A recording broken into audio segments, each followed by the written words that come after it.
Welcome to another Pure Read audiobook. It's wonderful to have you with us. Before we get started, please like and subscribe to our channel and share it with friends. Supporting us in this simple and easy way ensures we can continue adding more delightful audiobooks for your listening enjoyment.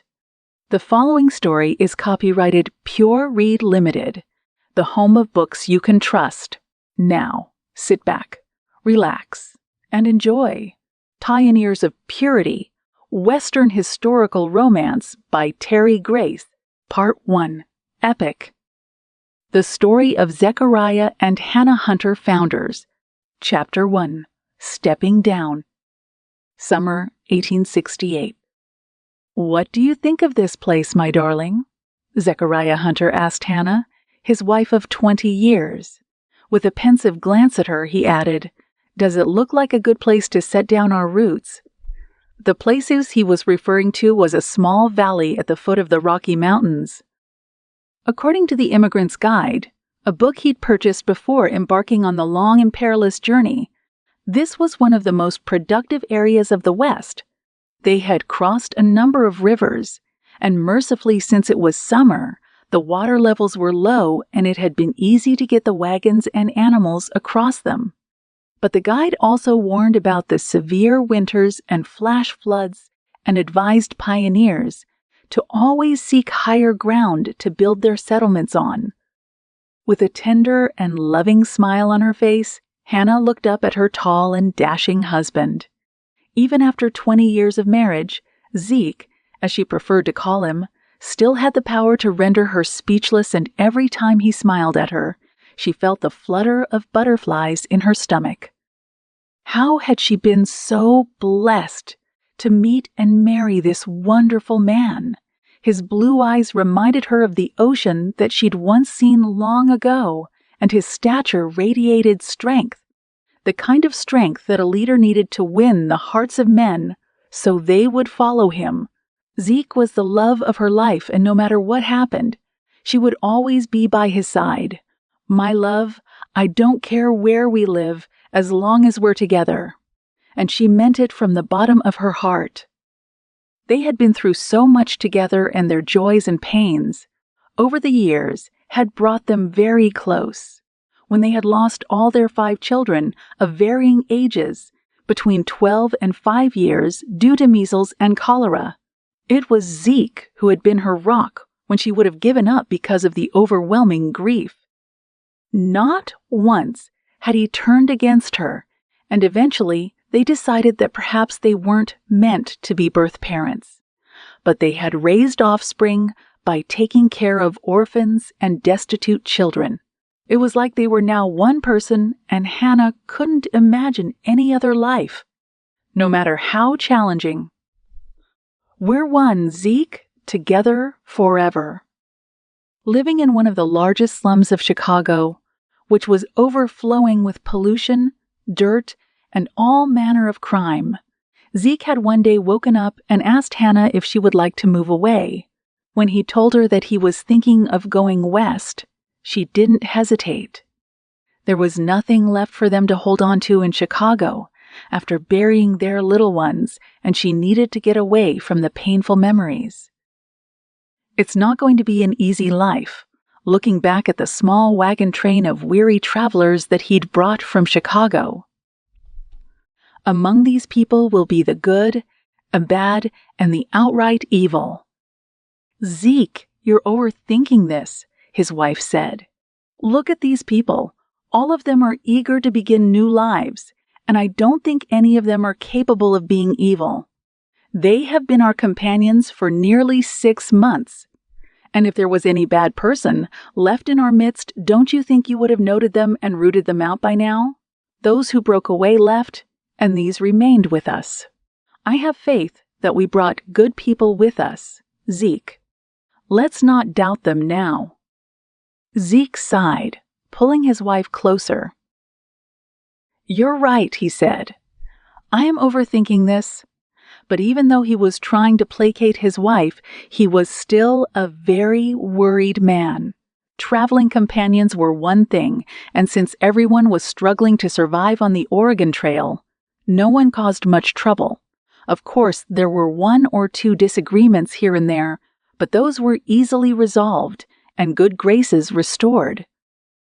But once people settled down and started becoming prosperous, things could change.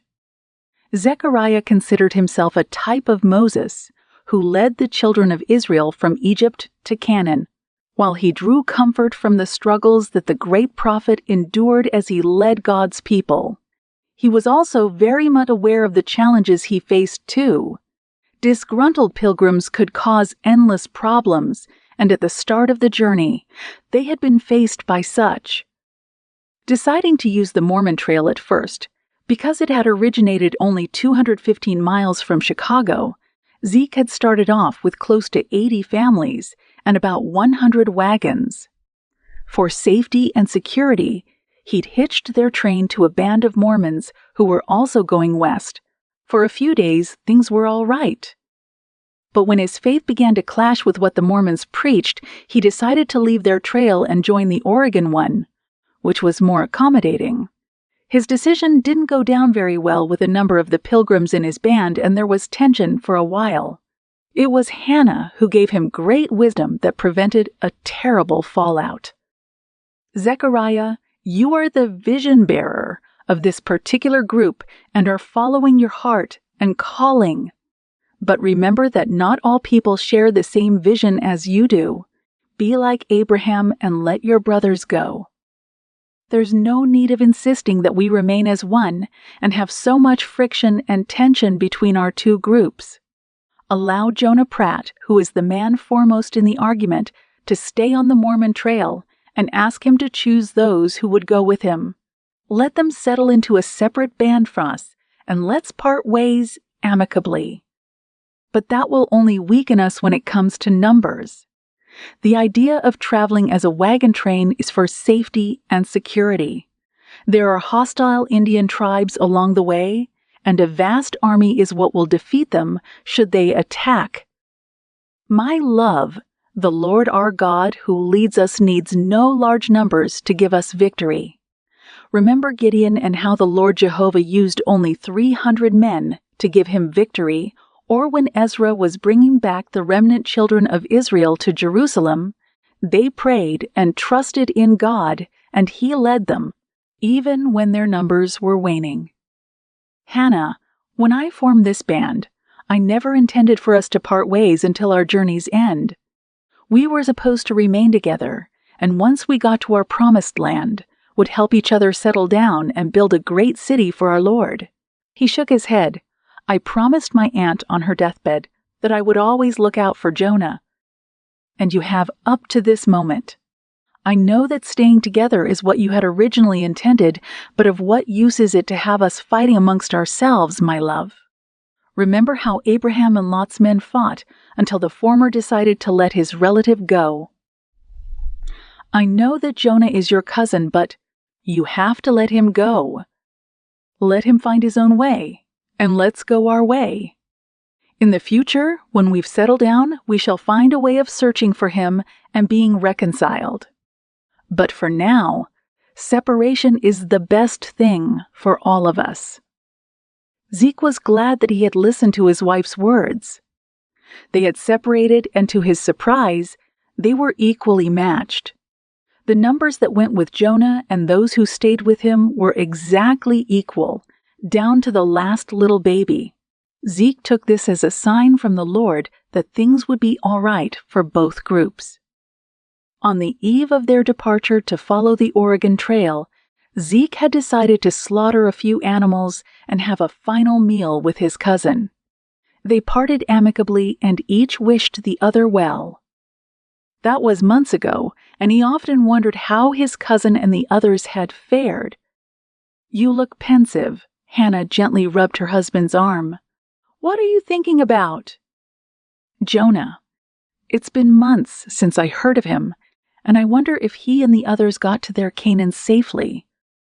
"Well, let's settle down, and once things are quiet, we can find a way of getting in touch with him. I'm sure that many people will come by this way, and someone will at least have some information. Many women are beautiful, but you excel them. my lovely wife. It was a blessed day indeed when I met and fell in love with you." And he meant every word as he gently kissed his beautiful hazel-eyed wife.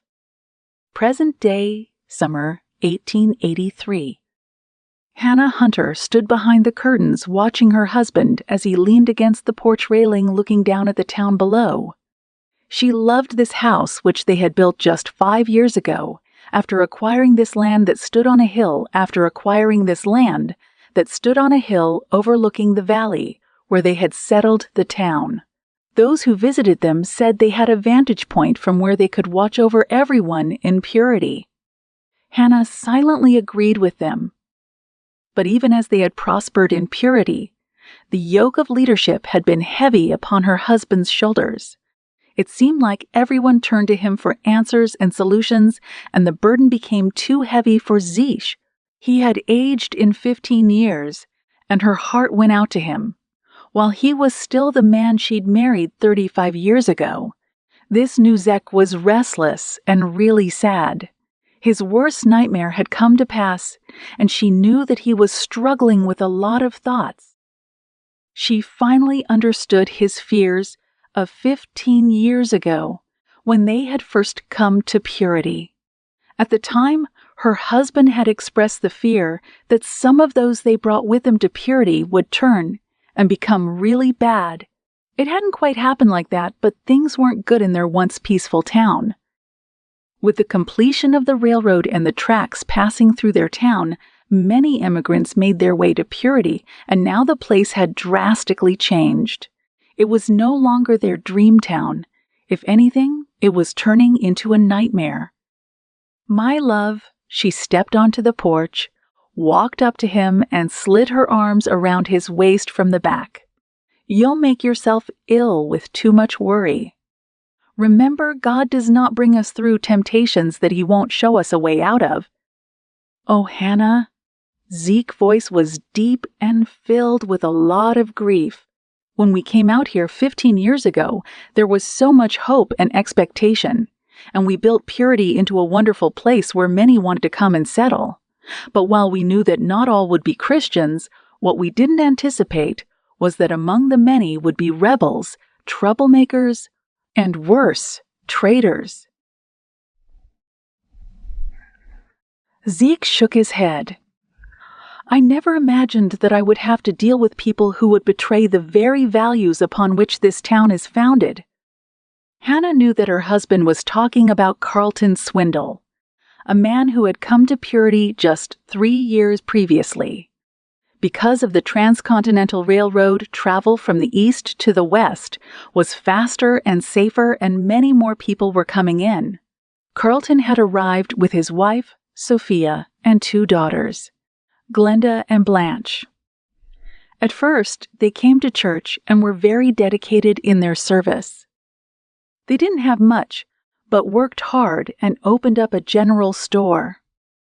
Though people complained about their slightly higher prices, they still bought merchandise from him because he had a wider variety than all the other stores.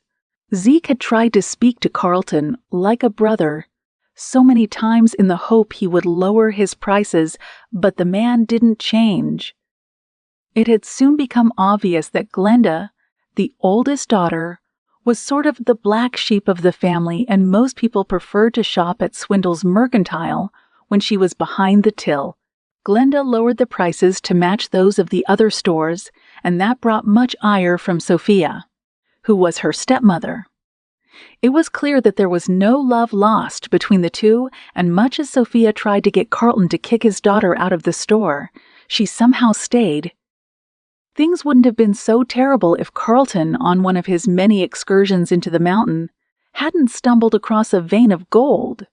So rich and vast was it that overnight, the struggling mercantile owner had become the wealthiest fellow in purity. And that was when his true colors emerged. He and his family stopped coming to church altogether, although Glenda snuck out of the house once in a while to attend service. Worse, Carlton started making very questionable alliances with people that seemed really shady. I should never have welcomed Carlton into purity, Zeke said, his voice filled with regret. The man has turned this once beautiful town into a portal to hell. He has opened up purity to brothels, saloons, and all manner of questionable businesses, not what we intended from the beginning.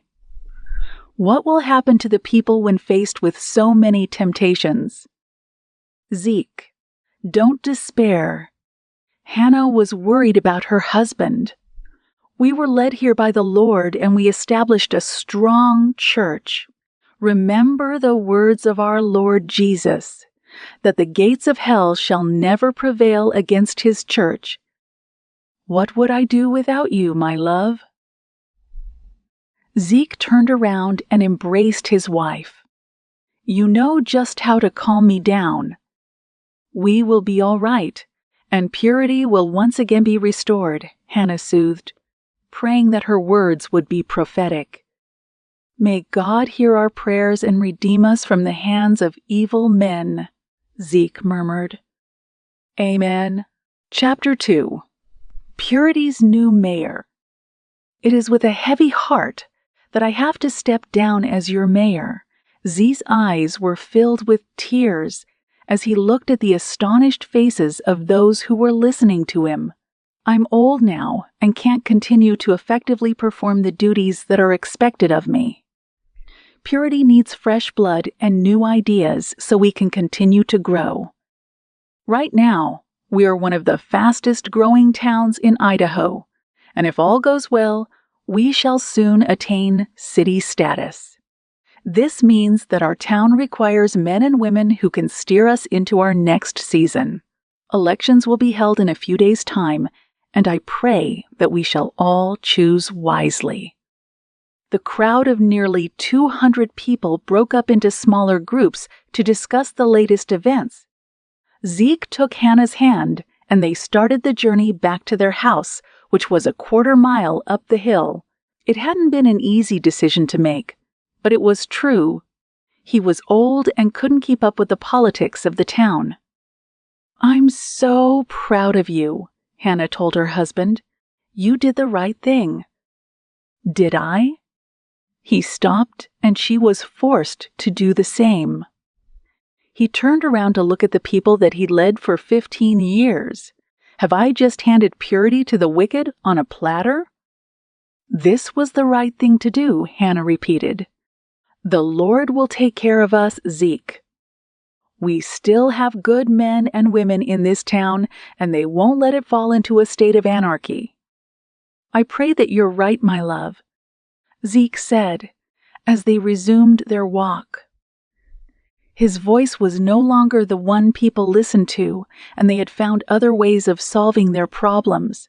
I just feel so unwanted, like an old garment that has outlived its usefulness and is now being thrown away. Zeke, you'll never be useless.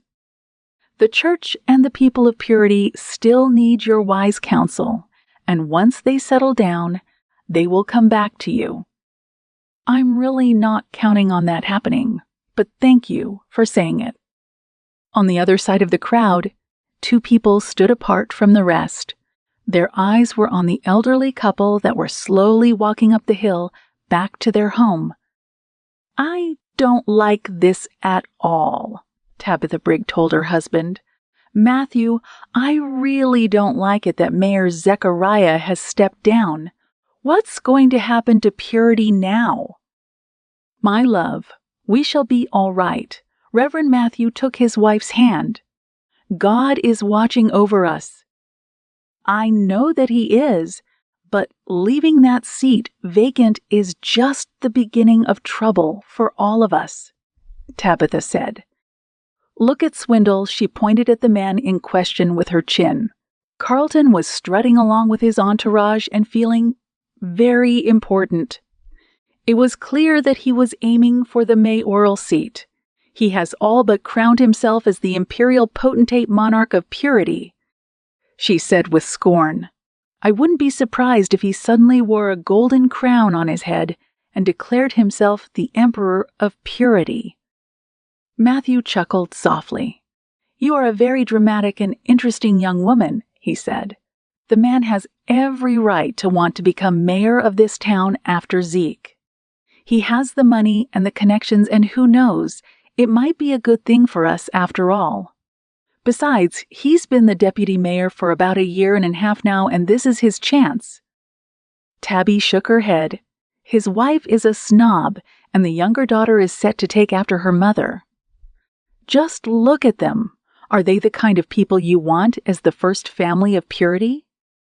Judge not, so that thou shalt not be judged," Matt gently reminded his wife. "Give the man and his family a chance, and let's see what they can do.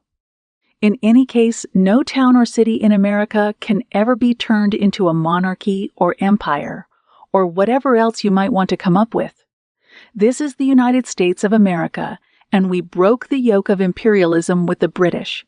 Swindle may be pompous and a bit of a hothead, but I don't think he's as bad as you think. Just wait and see, Matt. Soon we shall all be hiding in our houses, too afraid to leave because of the lawlessness that has started running rampant in this town. I know that finding gold was a good thing for purity, but see what else it has brought. How many people will remain strong in the faith with all that's going on around us? Darling, the Bible is there to help us work out our problems and guide us. Z founded purity on the Word of God, and it shall stand.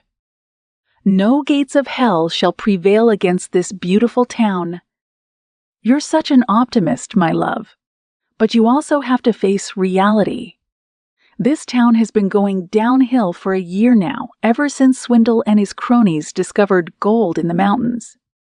We were supposed to be an agricultural town and be the breadbasket of Idaho, but suddenly no one wants to farm anymore because of the gold they're still finding out in the hills. Large tracts of land have been left lying idle, and we are now bringing in food from other counties. That means raised prices, and you can see that Swindle is really making a killing. His store is overflowing with goods, and he's selling them at exorbitant prices. What's going to become of us? The Lord will guide us and show us the way. Let's think of some verses from the Bible to help us face the future with hope. Whatever it will be, Matt didn't want to believe that things could get any worse in their town.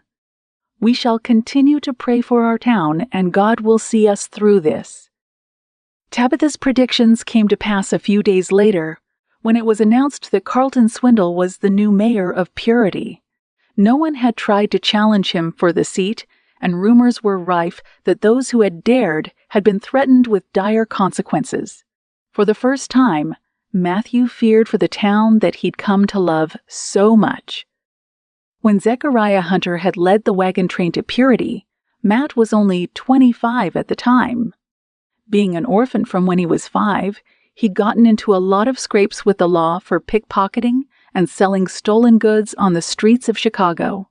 For years, he managed to evade arrest, but finally when he turned 17, his luck ran out. He was arrested and would have been jailed, but Zeke had stepped in and saved his life. Zeke ran a prison mission, and when he'd seen young Matt looking so terrified, had made a deal with the prison administration. They agreed to release Matt into Zeke's custody because the prison was overflowing, and in any case, his misdemeanors were what they termed small and harmless. For the next 8 years, he lived with Zeke and Hannah, and they treated him like their son because they had no children of their own. He found out that Hannah had brought forth 5 children who all died during the terrible cholera and measles outbreak just months before he joined the household.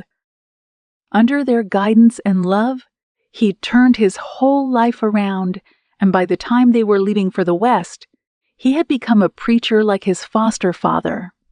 They had also found him a lovely woman to walk by his side. Tabitha had proved that she was truly a worthy woman as she helped him lead the church. For 15 years, he'd grown the church from a few faithful, and they now had a large congregation. But he was worried about the people he led because many were now wealthy because of the gold some discovered and the flourish of trading activities. Just as Tabby had said, people's faith was failing and church attendance was low. But Matt refused to give up on his flock. He started a door-to-door campaign to get his flock back, and he had to go around to people's homes and businesses to beg them to come to church. Once devoted families, they now no longer had the time to attend church services or fellowship, and it frightened Matthew. Thus says the Lord God in Jeremiah chapter 12 and verse 7, I have forsaken my house, I have left my heritage, I have given the dearly beloved of my soul into the hand of her enemies. Matthew thundered from the pulpit the next Sunday. Saints of God, we're facing difficult times indeed, because we have chosen to turn our backs on the Lord. He brought us to this beautiful land, a land flowing with milk and honey. Yet like our Israelite fathers before us, we have turned our backs against the Lord. He didn't spare them then, and you can all be sure that He won't spare our sins now. We have dealt abominably with the Lord in loving Him. He was the one who gave us treasures of darkness and hidden wealth, yet now we have turned that treasure into our gods and no longer have time for Him. Matthew grasped the pulpit with trembling hands. But even then, the Lord is merciful and full of compassion, slow to anger and of great mercy. Return to Him today, my beloved. He groaned, let us cry out to the Lord for mercy and repent of our sins.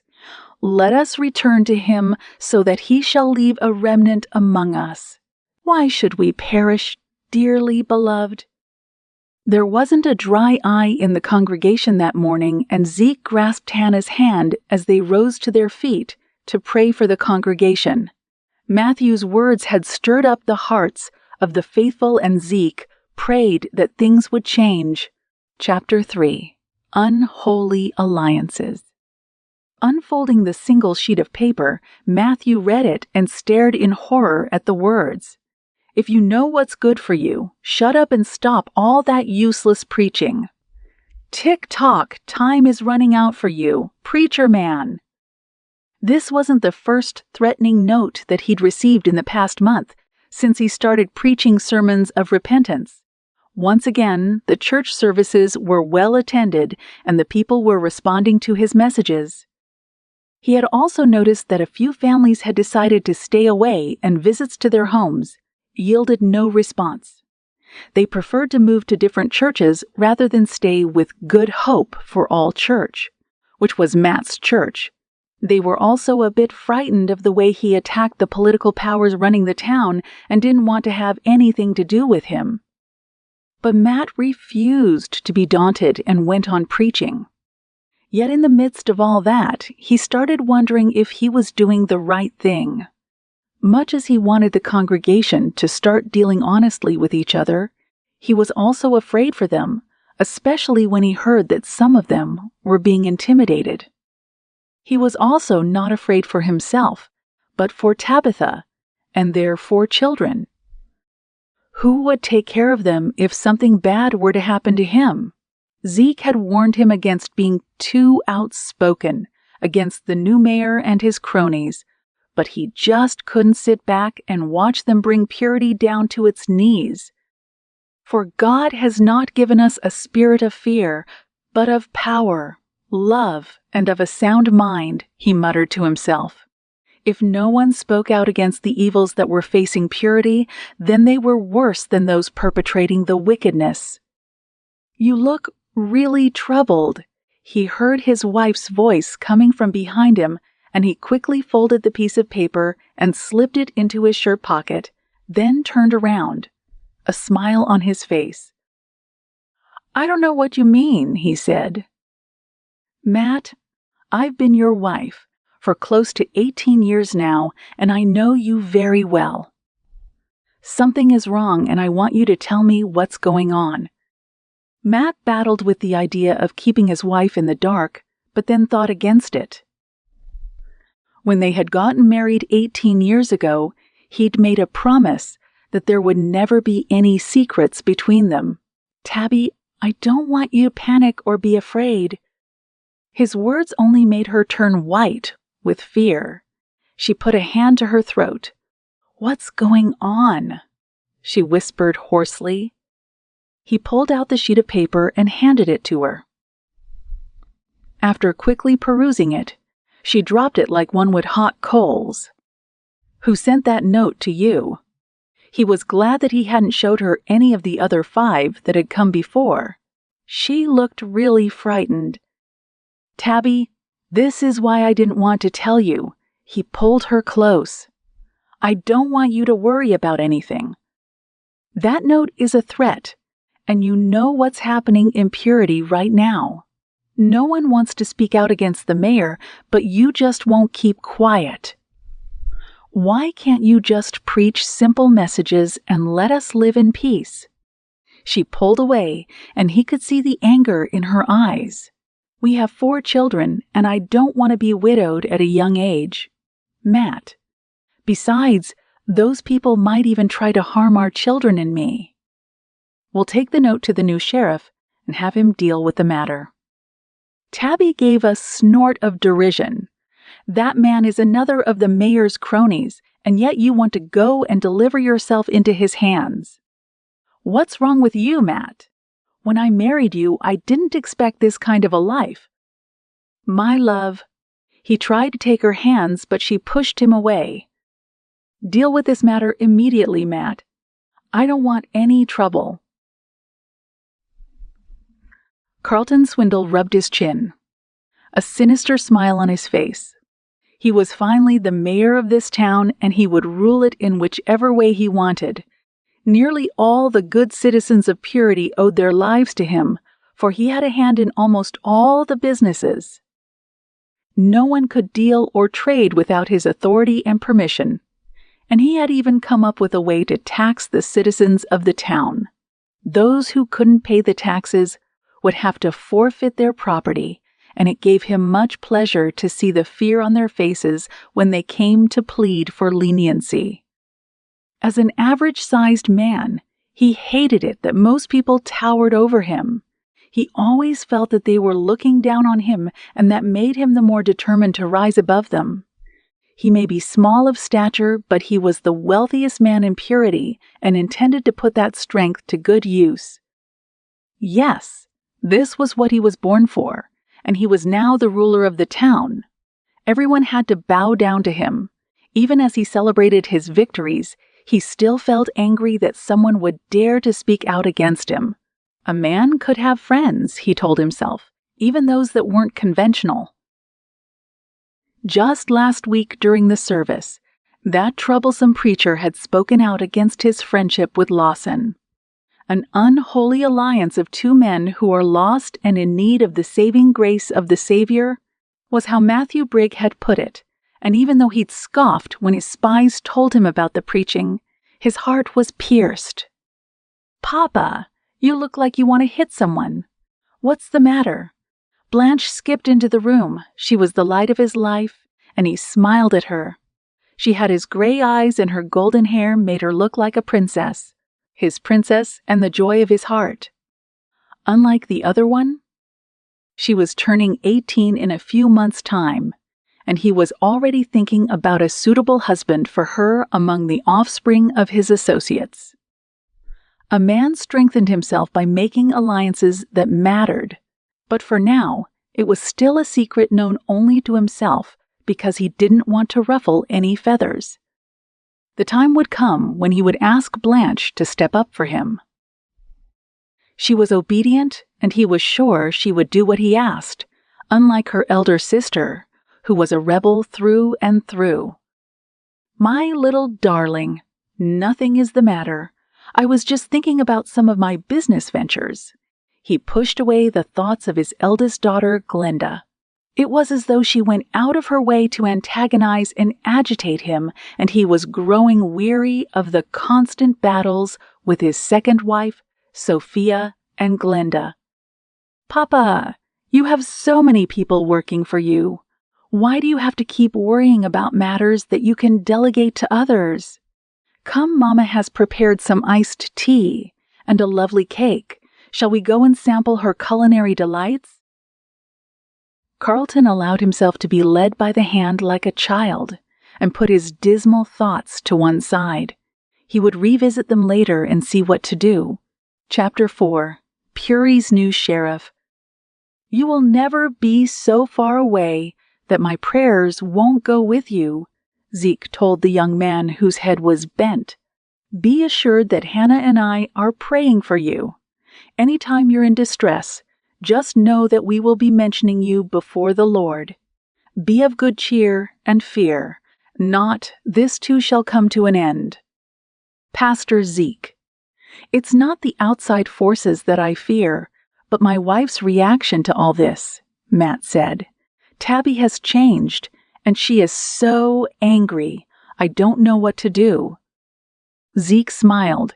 "She has every right to be angry because her life is being turned upside down with all the threats. She can no longer go out without being afraid of something bad happening to her or the children." "What do I do?" Matt rose to his feet, quite agitated. "I want to serve the Lord. I need to serve the Lord, and that means preaching from my heart. But my words are unnerving some people." "Have you reported the matter to the sheriff?" Matt twisted his lips. "Tabby seems to think that it will just be a waste of time since he was brought in by the mayor. She believes that he is one of the bad ones in Purity, and reporting the matter to him won't solve anything." Zeke shook his head. "I don't know," he said. "The sheriff may have been brought in by Swindle, but there's something different about him. I don't know, Pastor Zeke. I feel so helpless.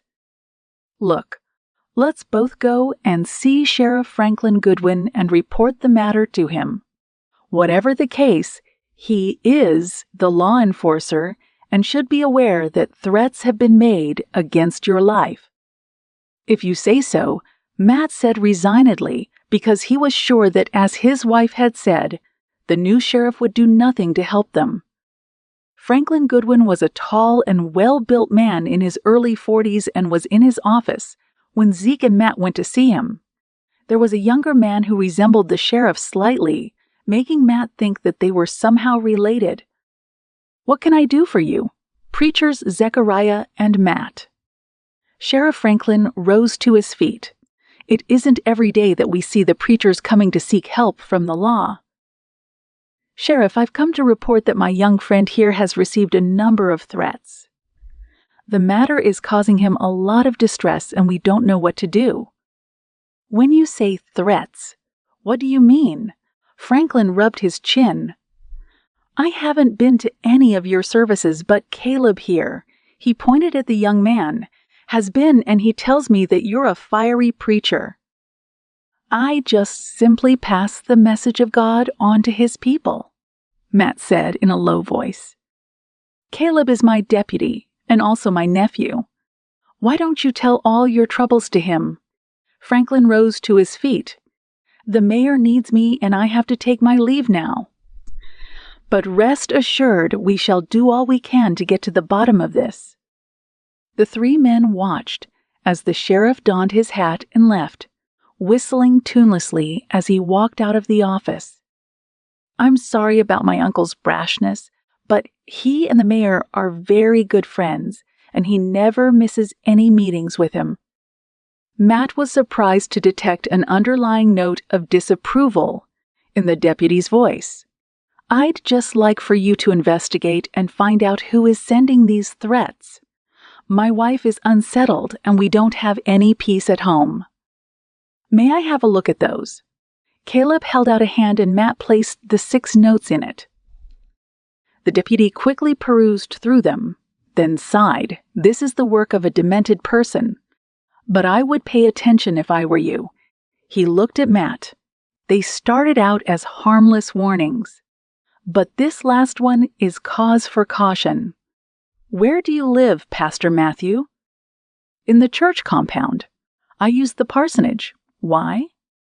"That's close to town, and I don't think anyone would dare to try anything. within the vicinity of the church. You need to be very careful when going out, and I would suggest that you avoid the door-to-door to doctor visits that you've been doing, especially to the people outside of town." Matt shook his head. "I won't let fear rule me, Deputy. Doing that is only making the wicked people feel stronger. No, if they want to harm me, then let them go ahead, but I won't stop preaching the word." "Matthew," Zeke's voice was soft. "You might want to consider the deputy's advice, and not just for your sake, but for Tabby and the children. Keep a low profile while the deputy investigates, and once the person writing these notes is found, you can then resume your normal schedule." "It's not right," Matt said passionately. "This just isn't right. I shouldn't have to fear preaching the word of God or walking around purity. When we first came here, this was a place that anyone could go anywhere. There were no robbers, and we left our doors unlocked.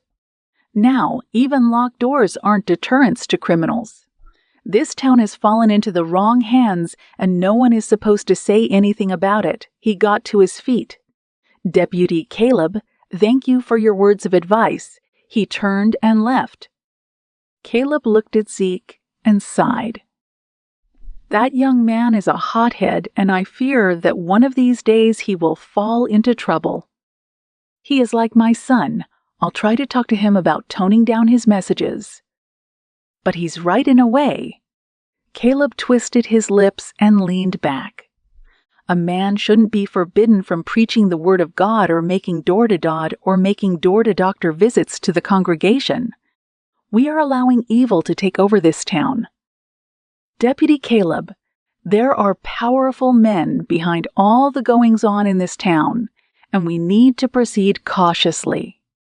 I know that you may want to help, but we have to do it with wisdom so that we don't start a war that will adversely affect the residents of Purity.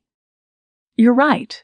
I'll speak with my uncle about deputizing more men so we can keep vigil and make sure that no one causes trouble in Purity. That's a good start, and I'll be praying for you. Chapter 5. Where is the Reverend? The muffled scream woke Caleb up, and he snapped into a sitting position. He turned his ears towards the sound and listened, but there was silence all around, and he concluded that it had been a bad dream. Still, his heart was pounding, and he wondered if he should get out of bed and patrol the area around the jailhouse. An alley ran behind it, and though it was sealed off to protect the cells from being broken into, a few people used it as a shortcut, especially at night. There were no prisoners in the 2 small cells, and all was quiet. In the next room, he could hear his uncle's soft snores, and then chuckled to himself. The sheriff's office comprised of the front office, where the public brought their complaints, then his uncle's office and the 2 small cells. At the back were the quarters, which had been built for a married man, but since his uncle was a bachelor, they shared the rooms. There were 2 bedrooms, a tiny alcove which served as a kitchen and a living room. Another sound startled him, and he felt his heart racing. The wilderness was getting to him. Purity was a growing town, but it was nothing like Springfield, Illinois, from whence he and his uncle had come. This was still a beautiful wilderness, and it wasn't strange for coyotes and wolves to stray right into the town center. 1 or 2 had been killed in the past few days, and people had been warned not to leave their doors wide open. It was a hot summer, and the smell of food drew the wild animals closer to human habitations in search of a meal. The town's dumpster was just a few yards from the jailhouse, and it was often the site of animal scuffles, as they wrestled for whatever they could get. What's worse, Caleb had seen humans also scavenging for food in the dumpster, and his heart bled for them. Families couldn't afford simple meals because of the high price of everything, and he was sure things would only get worse. He thought he heard another sound. But then all was quiet again. though he concluded that it was probably one of the wild animals which had made the sound that woke him up. Caleb was uneasy. Something felt off, but he didn't know what it was. Should he wake his uncle up so they could patrol? Then he thought the better of it. Uncle Frank was one of those people who didn't like their sleep interrupted. Caleb didn't think that they should be sleeping when the town was on the brink of disaster. It was like the lull before the storm, and he knew that any day now, something was going to happen to shake the whole place up. He went back to bed, but it felt like he'd only been asleep for a few minutes when the pounding on the front door woke him up. "Caleb, could you find out who is causing all that racket?" his uncle called out sleepily from the second room. Yes, Uncle Frank. He quickly got out of bed so he could stop the person from making his uncle angry. Frank wasn't a morning person, and usually Caleb let him sleep in until he'd prepared coffee. He opened the door to find a distraught woman standing outside and recognized her as one of the church members. "Where's my husband?" she was sobbing. "Sheriff, my husband is missing." "Come in, Mrs. Tabitha Brigg," she said. "My husband is Pastor Matthew. Please, Sheriff, I want to know where my husband is." "Mrs. Brigg, please calm down." He led her to a chair in the office section of the jailhouse, opening the windows to let in the morning air. It was just slightly after 6, but the sun was already up, attesting to the fact that it was going to be another very hot day. He could already feel the sweat trickling down his back. "Tell me all you can about your missing husband." Franklin joined them and leaned against the wall, his beefy arms folded over his massive chest. "What's going on?" "Uncle Frank, Mrs. Brigg has come to report that her husband is missing. He's Preacher Matthew." Frank make a rude sound. "Is that why you're causing such a racket this early in the morning?" He leaned forward and Caleb frowned slightly because his uncle's presence was intimidating the distraught woman who had shrunk back in her seat. "Your husband has most likely eloped with the choir mistress." He threw his head back and laughed. "I don't trust these preacher types, for I've seen my fair share of fire and brimstone preaching men. But on the other side, they're running around town with other men's wives. Go home, Mrs. Brigg. Your husband will most likely send you a certificate of divorcement so he can start a new life in a new life in a new life in a new town with a choir mistress." Tabby felt like someone had just struck her hard in the stomach, and she doubled up, gasping for breath. Then she forced herself to calm down and rose to her feet. "I'm sorry to have bothered you," she said, and left, tears coursing down her cheeks. Caleb glared at his uncle. That was uncalled for, uncle. "Shaw," Frank waved his nephew away. "I'm going down to Rita's cafe for a cup of coffee." He paused at the door. "You and I both know that sometimes these preachers are tempted by matters of the flesh. He could be in some seductress's boudoir and afraid to come back home. That man will be home. I mean, haven't we solved a number of cases of missing husbands who only turned up to be in their mistresses' bedrooms?" And he left, whistling tunelessly.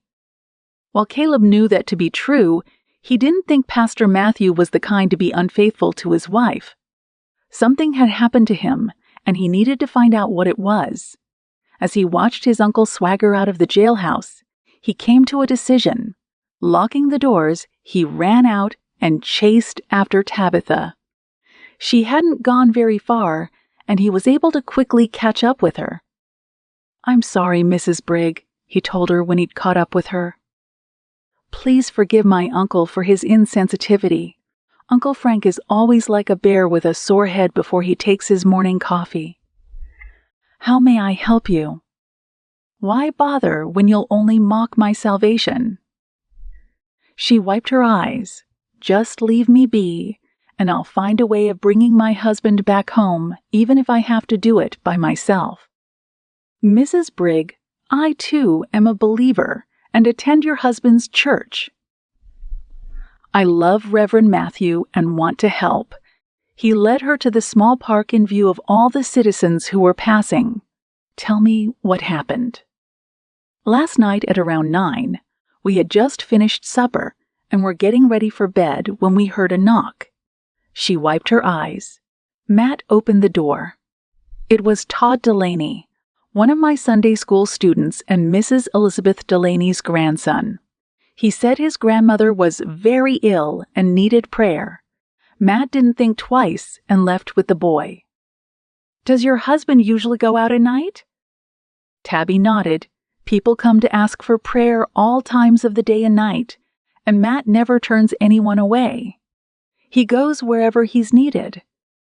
So, what happened after he left? Did he return at all? She shook her head. I sat up the whole night waiting for him, but my husband didn't come home, so I thought he might have stayed with Mrs. Delaney. But early this morning, I saw her passing by my house and asked if she'd seen my husband. She said no and told me that she wasn't at all ill and hadn't sent for him. That's when I knew that something had happened to Matt. This boy, can you show me where he is? Tabby led the way to Mrs. Delaney's house, and after explaining to the woman what her grandson had done, the woman threw her hands in the air. That little vagrant will be the death of me yet. She rose to her feet and went out. She returned a few minutes later, leading her grandson into the house by the ear. Todd, if you don't tell the deputy what you were up to last night, I'll whip you till you won't be able to sit down for a whole month. Grandma, I'm sorry. The boy was trembling and Caleb felt sorry for him. A man came up to me when I was playing last evening and gave me a coin. He told me to tell the preacher man that my grandmother was sick. Todd, I'll smack you so hard for being such a simpleton. Haven't I warned you never to speak to strangers or accept their money so you can run evil errands for them? And Mrs. Delaney raised her hand to smite the boy, but Caleb restrained her. Let him tell us everything, Mrs. Delaney. He turned to the terrified boy. Was the man alone? Todd shook his head. There were 3 of them. After I called the preacher man out, they grabbed him and dragged him away. Why didn't you tell your grandmother all this? Caleb could feel the elderly woman's frustration at having such a ward. I was scared, Todd said. I'll kill this boy, Elizabeth Delaney said.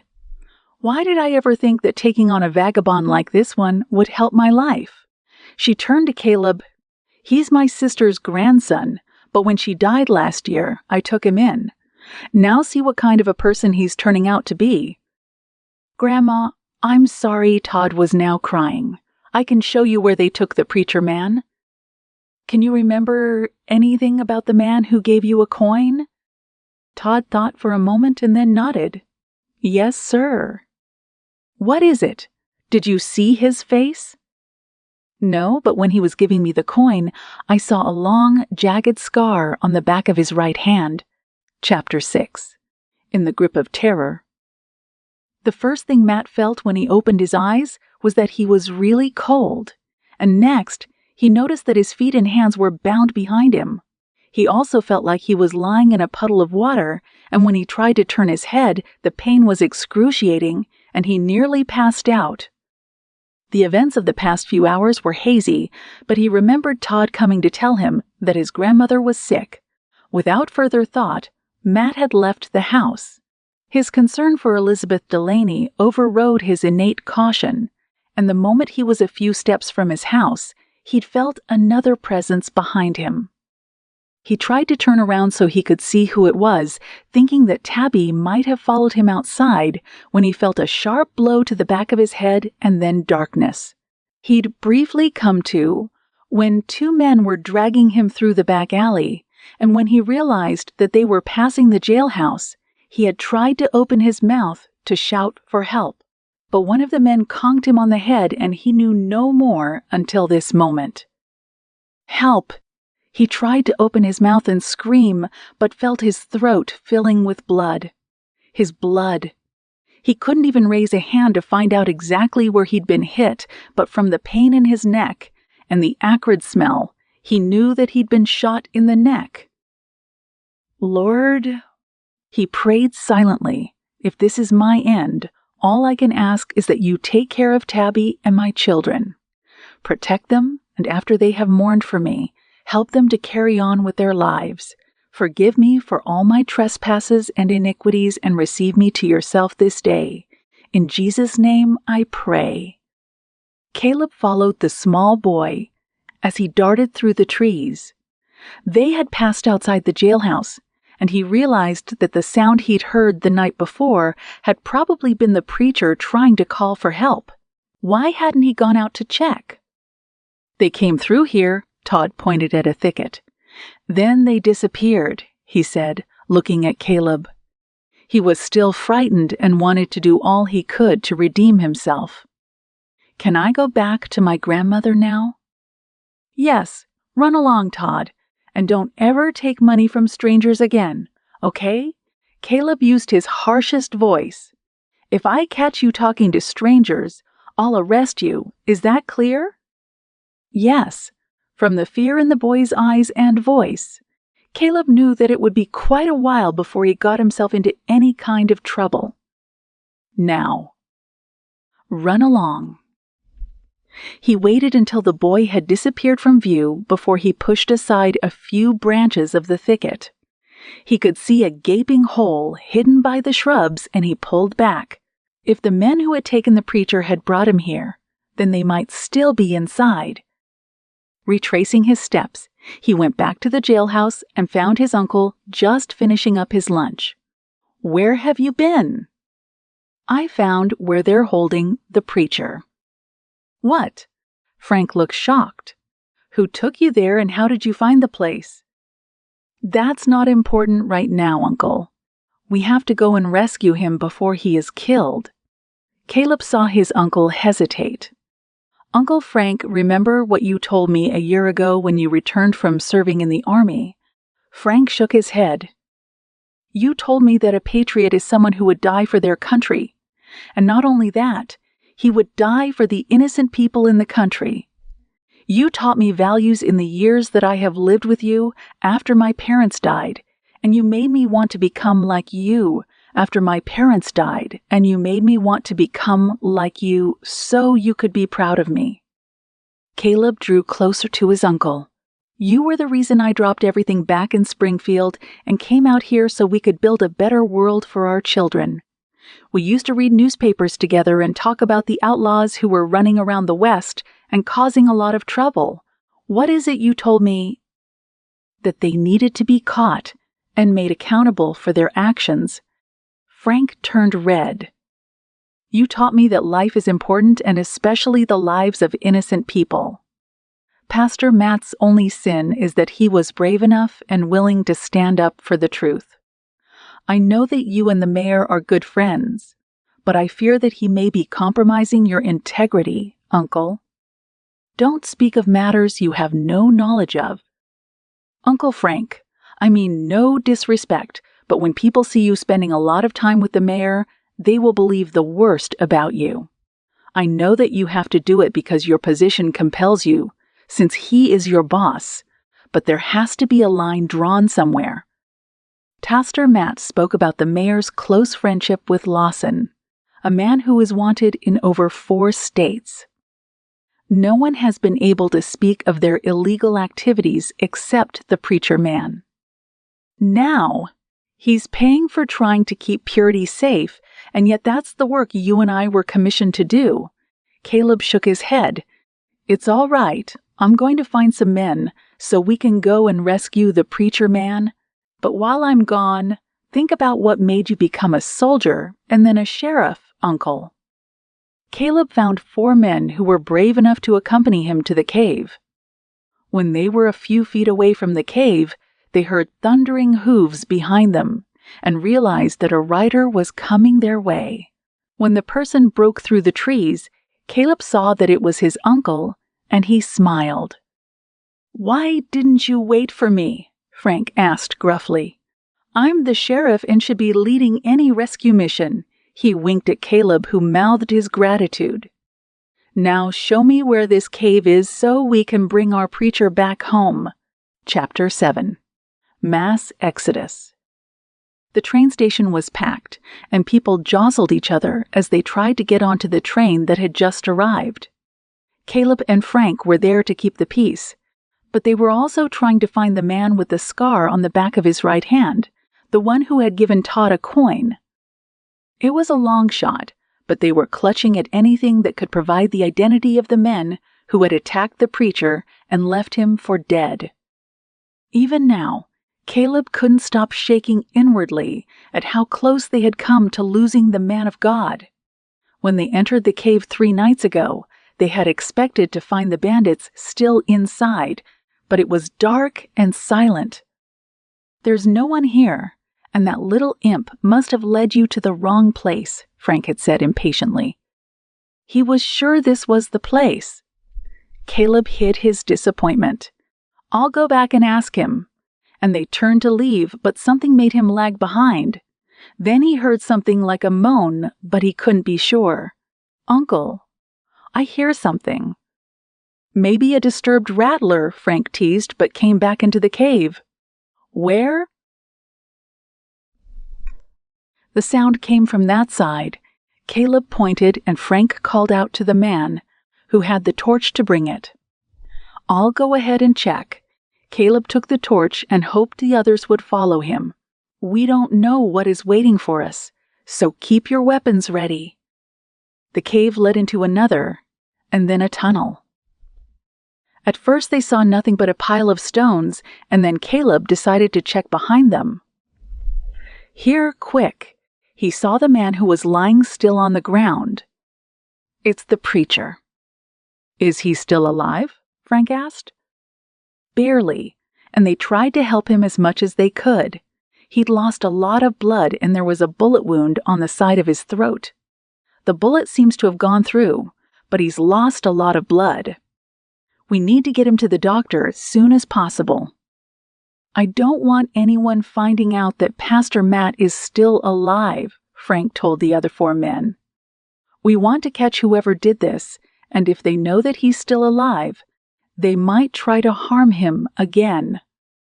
They took the man to Dr. Roger Whiteman's place. The elderly doctor no longer ran his clinic because his arthritis was so bad, but he could still treat wounds and simple illnesses. "If you'd brought him an hour later, I wouldn't have been able to do anything for him," he told them. Caleb thought they had everything under wraps. But then one of the men who had been in the rescue party told a friend who spread word that the preacher man had been found dead. Suddenly, the whole town was in an uproar. Riots broke out, with people demanding that the culprits be found and locked up. Others accused the sheriff of turning a blind eye while evil activities were going on right under his nose. But the worst was when families started packing up and decided to move out of Purity. It was the second day, and the people hadn't stopped trying to leave town. No one wanted to be the next victim. Even though people gossiped in harsh whispers, they were scared of outright accusing anyone.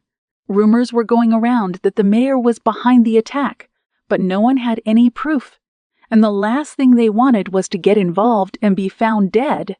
Moving away was better, many said. "I really don't like this," Frank said, his eyes darting to and fro.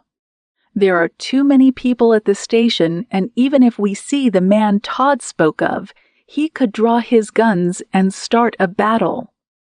What if he isn't trying to leave Purity by train? He could have ridden out and gone to the next town." "What you say makes sense. We may not be able to catch him today, but one day the law will catch up with him." Chapter 8. The New Preacher Man. Caleb waited impatiently for the train to stop. He had paced for close to 10 minutes as he waited for the train to arrive, and now that it was here, he wished it would stop, and the person he was waiting for would emerge.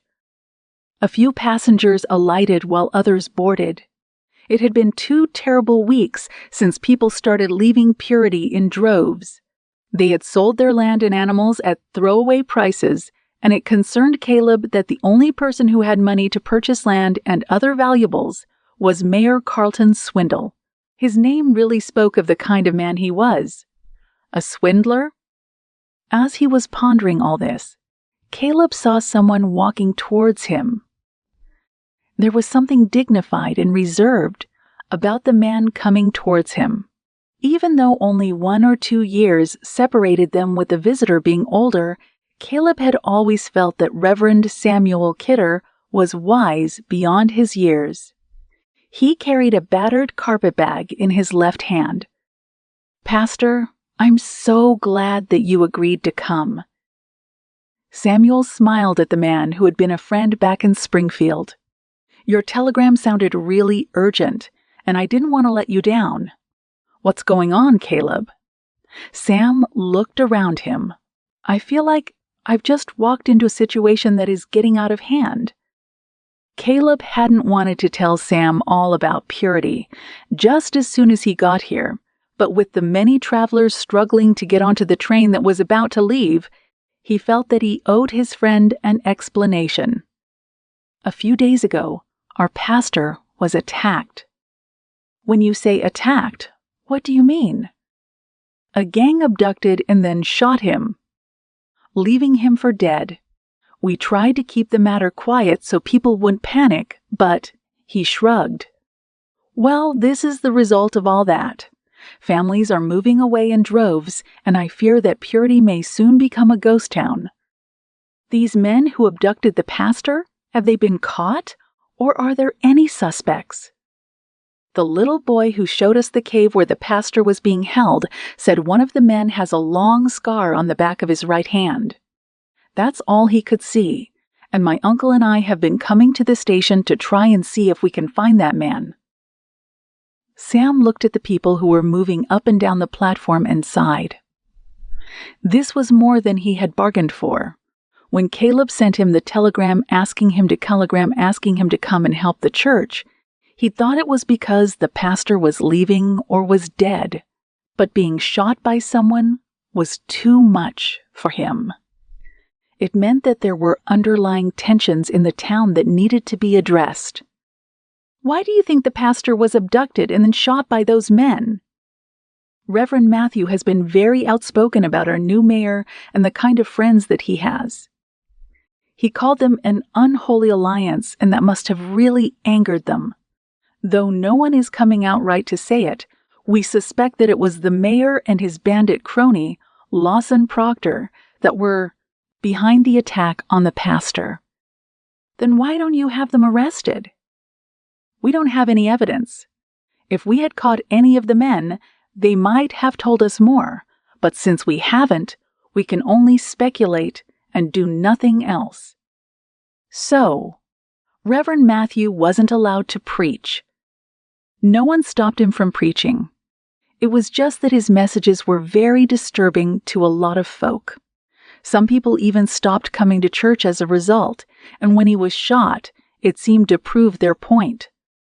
Caleb felt like Sam was having second thoughts. "I wouldn't blame you if you had second thoughts and decided to return to Springfield. I'm the sheriff's deputy, but sometimes I feel as though the work we're doing here is all for nothing. People are scared, especially after Pastor Matthew's attack. And what's worse, Mayor Swindle has been buying land from those who want to leave Purity. This means that by now he owns almost half of the town." Sam was actually having second thoughts about staying in Purity. He loved being a pastor, but if Purity was a troubled town, what other choice did he have but to leave? From the days of John the Baptist, the kingdom of God has suffered violence, and the violent take it by force was the thought that quickly flashed through his mind. The gates of hell shall not prevail against the church of Jesus Christ. "I'll stay," he told Caleb, and a smile broke out on the younger man's face. "It won't be easy, but I think that for now, I'll stay." "Thank you." Caleb grabbed Sam's bag. "Let me take you home so that you can settle down. Then I'll take you around to meet the congregation, or those who are left."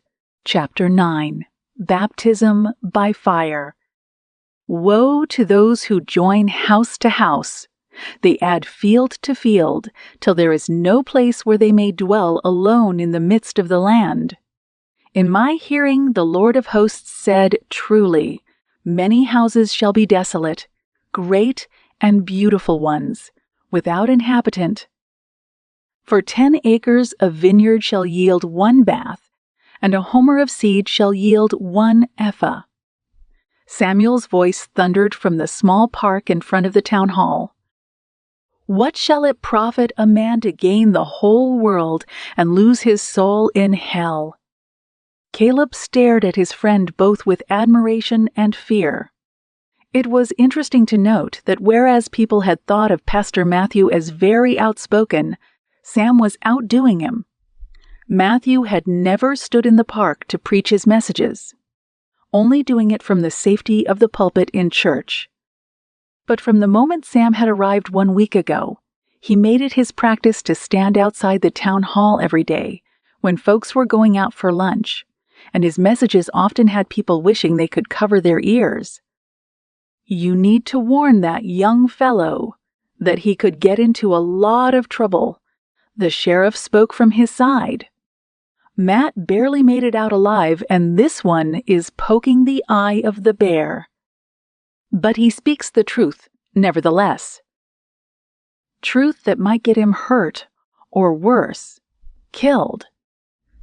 These people mean business, and the fact that they have chosen to remain silent for the past week doesn't mean that they won't do something to hurt your friend." Caleb sighed, knowing that what his uncle was saying was true.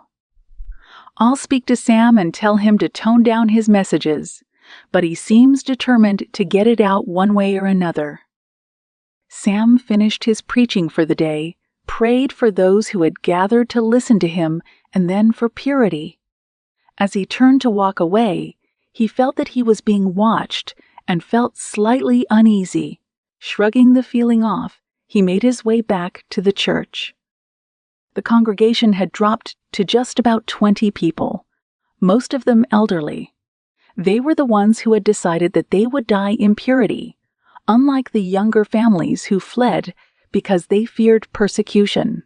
He wished he could meet Reverend Matthew, but no one was willing to reveal where he was.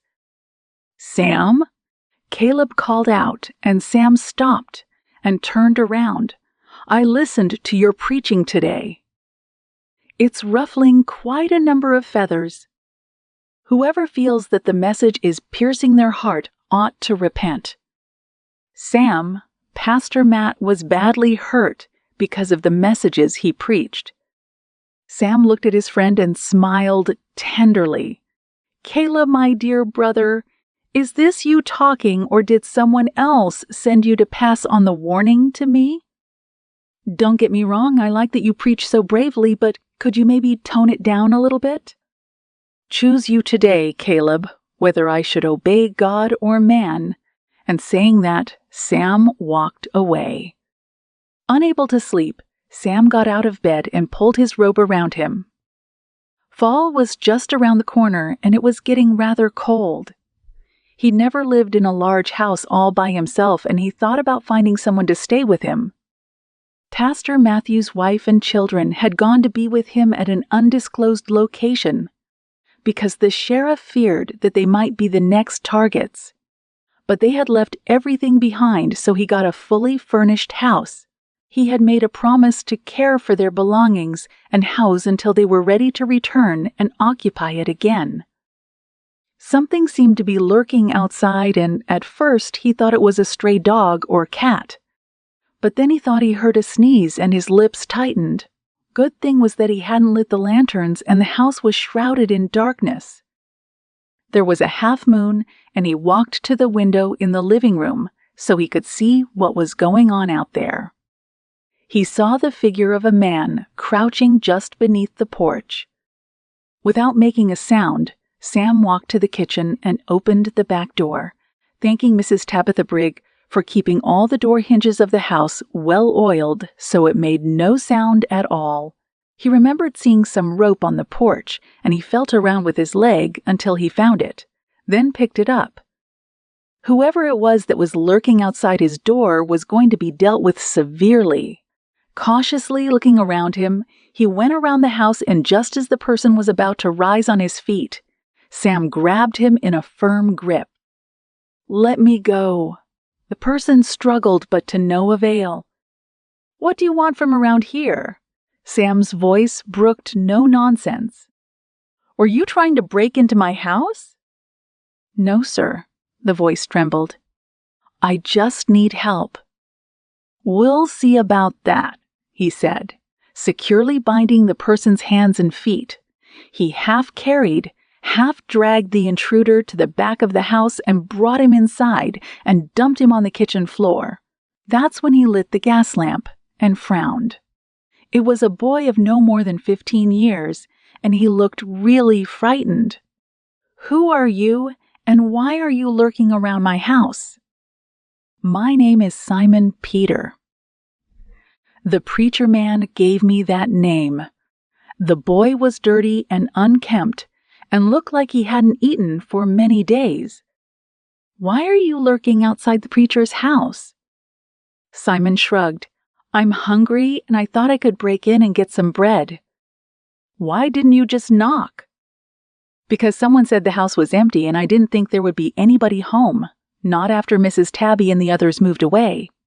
Pastor Matt always left some food for me, and I would come by in the evenings and get it. But since he's been gone," Simon sighed. "I wish you had just knocked and told me that you were hungry." Sam rose to his feet. "Please don't hurt me, sir. I'm only going to get you something to eat, but for now you'll remain bound until I decide what to do with you." Chapter 10. The Firm Foundation. As Sam prepared to deliver his sermon on that chilly Sunday morning, his eyes swept over the few people who had made it to church. He wasn't discouraged because he could count 3 more than the previous Sunday. "Welcome to the Lord's house this fine day," he started. "It's cold out there, but in here, you'll not only find warmth for your bodies, but for the soul as well." And he paused when he saw some more people walking into the sanctuary. Zechariah and Hannah Hunter, who were seated at the front, smiled up at him, and he felt warmed by their presence. They had taken him under their wings and were quite supportive of him. "Pastor Matt may never speak again because of the trauma he suffered, but he wishes you well. I know Zeke had told him just a few days ago. Only the couple and 1 or 2 others knew where the preacher and his family were hiding out. We shall keep praying for you, son." And Sam knew they did pray, because they couldn't believe just how bold and courageous he was. Back in Springfield, he'd been known as the shouting preacher, but when it came down to confrontations, he'd always stayed away. Yet here in Purity, it seemed like he wanted to stand on top of the trees and shout down the message of the Word of God. More and more people kept coming into the church, and he nodded at the pianist to play something. The strains of A Mighty Fortress made him smile because he'd been thinking about that particular hymn. And though this world with devils filled should threaten to undo us, we will not fear, for God hath willed His truth to triumph through us. The Prince of Darkness grim. We tremble not for him. His rage we can endure, for lo, his doom is sure. One little word shall fell him. Sam started singing from the 3rd stanza, and everyone rose to their feet and joined him.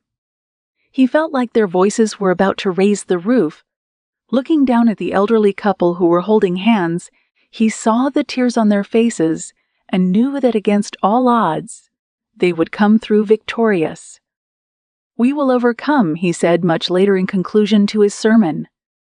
"My love," Tabby wept over her husband. "I'm so sorry for being so terrible to you. This was your calling, and I tried to stop you from serving the Lord," she sniffed. She could hear her children playing on the front porch of the small house they occupied. It was a far cry from her house back at the church, but they were safe here, as long as they didn't try to go out. Matthew was doing better, but he couldn't speak. The wound in his neck was healing, and he could now swallow some soft food, but the doctor had said that it would be a long time before he was completely well. But she didn't care. This was her husband, and she would stand by him. "Would you like me to get you anything?"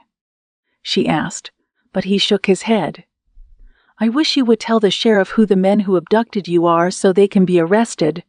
They are still running around and might harm someone else."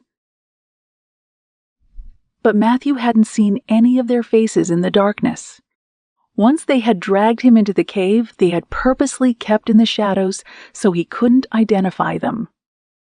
"My love," Tabby kissed his forehead one day, "we shall be able to go home and live a normal life once again. Do you hear me?" She wiped a tear away. "You're my heartbeat, Matthew. Please get well soon and come back to us. I love you so much." He reached out a hand, and she took it, and he drew her close. Though he couldn't speak, he could show her how much he loved and valued her with his eyes. "Thank you, Lord," he prayed inwardly, "for giving me another chance with my family." Part 2. Arbitration.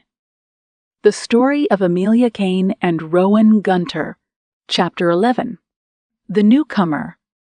Purity was nothing like Pittsburgh, and Rowan Gunter grunted as he stepped off the train, glad to be on firm ground once again. With trains now running all over America, the journey west hadn't been as grueling as it had been for those who undertook the journey years ago. But he was still tired and in need of rest, but that would have to wait until he found a place to call home, at least for the time being. Feeling a little nostalgic about leaving his family behind, he looked around him. The platform, like any other busy station, was crowded with people who seemed to be coming and going. But even though there were many people around, the air around was fresh, and he could feel the breeze. The one thing that he wouldn't miss about his hometown was the heavy smoke that made one feel as though they couldn't breathe. Newspapers referred to Pittsburgh as the industrial city of America, and it sounded like a wonderful place to be, but he had lived there all his life and knew that it wasn't. Many outsiders had no idea that hundreds of men and women were either dead or dying from lung congestion. This was a result of all the polluted air they had to breathe in while they worked in the many factories across the city. The long hours of back-breaking work and menial pay made workers' lives miserable. What was worse was that the union seemed to be losing ground in the fight for better working conditions. The Knights of Labor Union, which had promised a lot of changes to the hundreds of men and women who faced vast challenges, though it had thousands of members, its organizational structure was unstable, and Rowan was one of those who felt that it didn't have a long or bright future ahead. His parents had paid their dues to the union they belonged to, but after their untimely deaths, no one addressed their plight. Quite discouraged at what was going on in Pittsburgh, Rowan opted to leave rather than get caught up in the politics of the day. From when he left school, he'd promised himself that he would never work a single day for a cruel master or in a factory.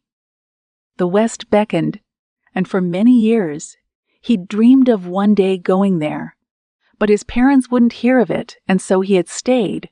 But after they died, his dream of going west returned with full force. More specifically, the town of Purity. Gold had been found in the hills of the county just slightly over a year ago, and like many other prospectors, Rowan hoped to find some and change his life. "Watch out where you're going," someone hissed as he narrowly missed trampling them down, and he turned to give the person an apologetic smile. "Pardon me, Mom?" he told the elderly woman, who merely snorted and hobbled away, her walking stick making a clicking sound on the platform. Rowan soon forgot about her as he looked around him with interest. According to the tabloids, Purity was one of the fastest-growing towns in Idaho, and it all had to do with gold. But even as he looked around him, deep sadness invaded his heart. He'd just buried his parents, who died 2 months apart, both suffering from what the doctor had termed as congested lungs. He wasn't going to be the next victim, and so had left Pittsburgh. As the last child of 7, Rowan had always been seen as the rebellious one by his siblings. He had 3 sisters and 3 brothers who were all married and working in various factories. Much as they had tried to convince him to stay in Pittsburgh, he refused. "I'm not going to end up dead before my time," he told them. "I'd rather go out there to the west and meet with bears and hostile Indians. There's a fighting chance for me out there, and besides, I will eventually be able to have my own land. No more living in such terrible conditions again," he said. No one, not even his parents, had found out that he'd been saving for years. He was only 25 years old and, according to them, jobless. They tried to get him to find a job at one of the factories like his siblings, but he refused. Also, as much as his parents had tried to convince him to find a young woman and marry, he held fast. Marriage was out of the question, especially when he felt that his own life was not yet settled. There would be time for that later, he thought, and picking up his small trunk, made his way out of the station. Besides, he wanted to fall in love with and marry a woman who would understand him, because if all went well, they would be together for 40 to 50 years. No use in getting hitched to a person and then living a miserable life till the end of their days, just merely tolerating each other. Nope, no sir. He would only marry the woman he fell in love with. Purity was clearly on the brink of a development explosion from all the buildings that Rowan saw under construction. But even as he walked down the busy streets, he noticed that many of the stores were closed and some were even boarded up with wooden planks, which seemed a little odd for a growing town. Maybe those were the buildings that would be torn down to make room for newer 2-story buildings, he thought. But it still felt like all wasn't right.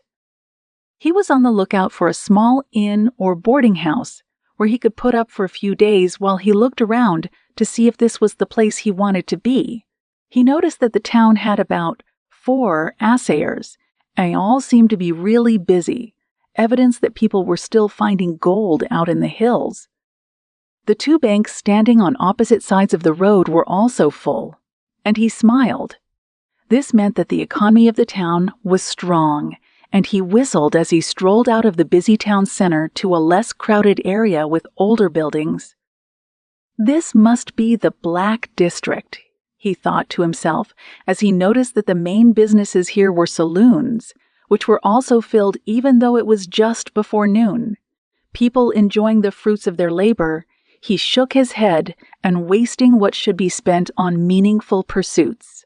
But who was he to judge others? Finding himself in what seemed to be a residential area, Rowan noticed the large wooden cross sticking up from between the trees. His mother had always told him that any answers he sought could be dealt with in a church, and he made his way there. It was a medium-sized wooden structure in a large compound. On the other side of the compound, construction was going on, and he noticed a young woman moving up and down as if she was directing the workers on what to do. Then he noticed a young teenage boy looking at him, and he beckoned. The boy came towards him, but stood at a respectful distance. "Who runs this place?" Rowan asked, pointing at the church. "Why?" The boy's smile quickly turned into a frown. "Nothing," Rowan said hastily. I've just arrived from Pittsburgh and was looking for a place to stay." "So someone told you that this is a motel?" "Simon!"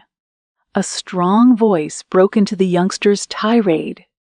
"Is that any way to greet a visitor?" "I'm sorry, Pastor Sam," Simon said sheepishly, turning red. "Go and help Miss Candace, for she needs you." Samuel watched the young boy scuttle away, then turned to Rowan. "I'm Samuel, the pastor of this church, but I ask people to call me Pastor Sam, or just Sam. I'm sorry about Simon being rude, but people are a bit skittish around here because of—" Sam waved his hand. "Never mind all that. You seem to be new, and it's not just because of the bag you carry, but the fact that you so boldly walked up to the church." Rowan found the pastor's words a little odd. "Pastor Sam, my name is Rowan Gunter, and I have just come to Purity from Pittsburgh. How may we be of assistance to you?" "My mother used to say that if a person needs answers, they should go to the church. I came here because I need help with finding a place to stay." "Does this mean that you'll be staying in Purity for a long time?" Rowan shrugged. "You could say that. I heard that gold has been found in the hills, and I came to try my luck as well." "I wish you well." Sam looked towards the church. "Sorry that I can't be more accommodating, but we're constructing the new school and are very busy. However, Mrs. Aurelia Black owns a nice homey place, and her rooms are cheap. They are clean, and for an extra $1 a day, she'll give you breakfast and dinner." "That sounds good. How do I get to her place?" "I'll have Simon take you there because she is also fussy about her clients. If he tells her that I recommended you, then she'll give you a room. Otherwise, she'll think you're a hoodlum or a vagabond and chase you away." "But how sure are you that I'm not a hoodlum or vagabond?" Rowan was touched that the preacher seemed to trust him. A man who listens to his mother, and especially when she directs him to go to the church, is a man who I can trust. Sam smiled. "I hope you'll be able to attend service at our church whenever you can." "Thank you. I'll think about it." Chapter 12. The Heiress. We're born, we live, we die, and life goes on. Reverend Elias Fenton of the First Presbyterian Church of Charleston preached on that cold Saturday morning. The air in the cemetery was chilly, and people were huddled close together as if seeking warmth. Mrs. Monica Woods was beloved. She was a great supporter of change and reform, and I was proud to have known such a wonderful woman. But life must go on without her. I know that many of you were her friends and spent a lot of time with her. You'll no doubt miss her, but she is resting with our Lord, and we hope that we who are here will one day meet her on the other side. Once he was done with the graveside preaching, the preacher allowed a few people to eulogize the dead woman. Amelia Kane listened as one by one. People extolled the virtues of the woman whose caregiver she'd been for the past 5 years. It was as if they were speaking about a totally different woman from the one Amy had known. Madam Monica, as she'd insisted on being addressed, had been one of the most cantankerous women that Amy had ever known. She had come to work for her right from the orphanage where she'd grown up, and in the course of 5 years, Amy had seen many servants come and go, but she'd remained in the household, taking care of a woman who never once said, "Thank you." When the burial ceremony was over, people once again got into their carriages and made their way to Monica's house for refreshments. It was just about a mile away, and no one cared about the lone figure trudging through the sleet-covered streets. Amy got to the house and found a number of carriages lined up at the front. Like all the other servants, she went in through the back door.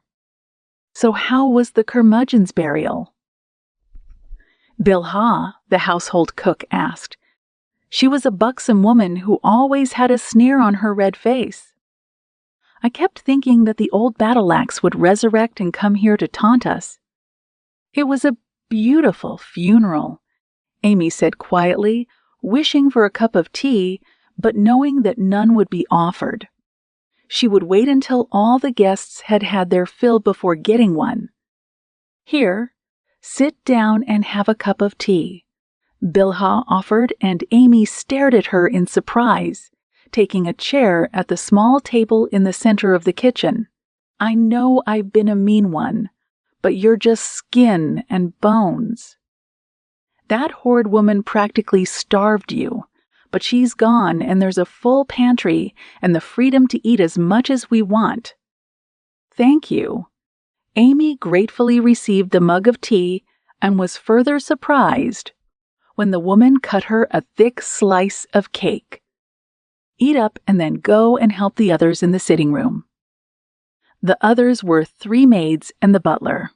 "We don't know how long we'll be allowed to stay in this house, so whenever you're hungry, just come to the kitchen and I'll serve you something." "Thank you so much," Amy said, rising to her feet. The slice of cake was too big and she slipped the remaining piece into her coat pocket, missing the look of pity on the older servant's face. When she got to the sitting room and saw the array of dishes set out on the long dining hall tables, which had been moved, Amy felt like smiling. The cook and other servants had outdone themselves, as if to mock the woman who had ruled them all with an iron fist. It was as though they were all celebrating the woman's death, but even though Amy felt that Madame Monica had been bad, it was still in poor taste. Miss Kane, an elderly man with a slight potbelly, walked towards her. He had a glass in his hand, and Amy knew that someone had raided the cellar and brought out Mrs. Wood's best whiskey. The woman had been a connoisseur and collector of good wines and whiskeys, and Amy felt a slight pang in her chest. She would miss the woman even though she was now free to leave. "Yes, Mr. Albert? When all the mourners have left, I'd like for you to come and see me in Mrs. Wood's den." "Yes, sir." Amy knew that Mr. Albert was winding up her former employer's affairs, and so he had to pay the servants and settle all that was due them. She wasn't expecting much for her services to the dead woman because she'd only earned a minimum wage. In 5 years, Monica Woods had not given her a single salary increase, and Amy had been too scared of her employer to ask for one. At least, she had a bedroom to herself, even if it was in the attic, and she ate whatever was left from her employer's meals. In the first 2 years, it hadn't been much, but for the last 3, the woman's appetite began to fade, and by the time of her death, she was barely eating anything. "You don't have to look so worried. Mrs. Woods always liked to say that she took care of her own." He winked before moving away to talk to someone else. Amy wondered what his words meant, and for the next 2 hours, she moved around serving those who had come to mourn the passing of her employer. Monica and her husband never had any children, and by the time of his death almost 6 years ago, he was a very wealthy man. He'd left her wealthy, and she was also an astute businesswoman who invested wisely. Amy had heard the servants gossiping about their employer a day after she had died. They mentioned that all her wealth would be going to charity and bemoaned the fact that there was no one to enjoy it. Oh, honey. Amy turned to find her good friend from church, Kate Landers, walking towards her with outstretched arms. "Reverend Bland told us that your employer was being buried today, and I'm sorry I wasn't there for you at the cemetery." "Thank you for coming, Kate." Amy smiled as she received the hug from her friend. "It's good to see a friendly face among all these people," she whispered. "Mrs. Woods' friends are all so snobbish, and it's like I don't exist. They all saw me at the cemetery, but none offered me a ride back, and I had to walk in the rain and snow. One of them even approached me and said I should go and work for her, for that's what Monica would want."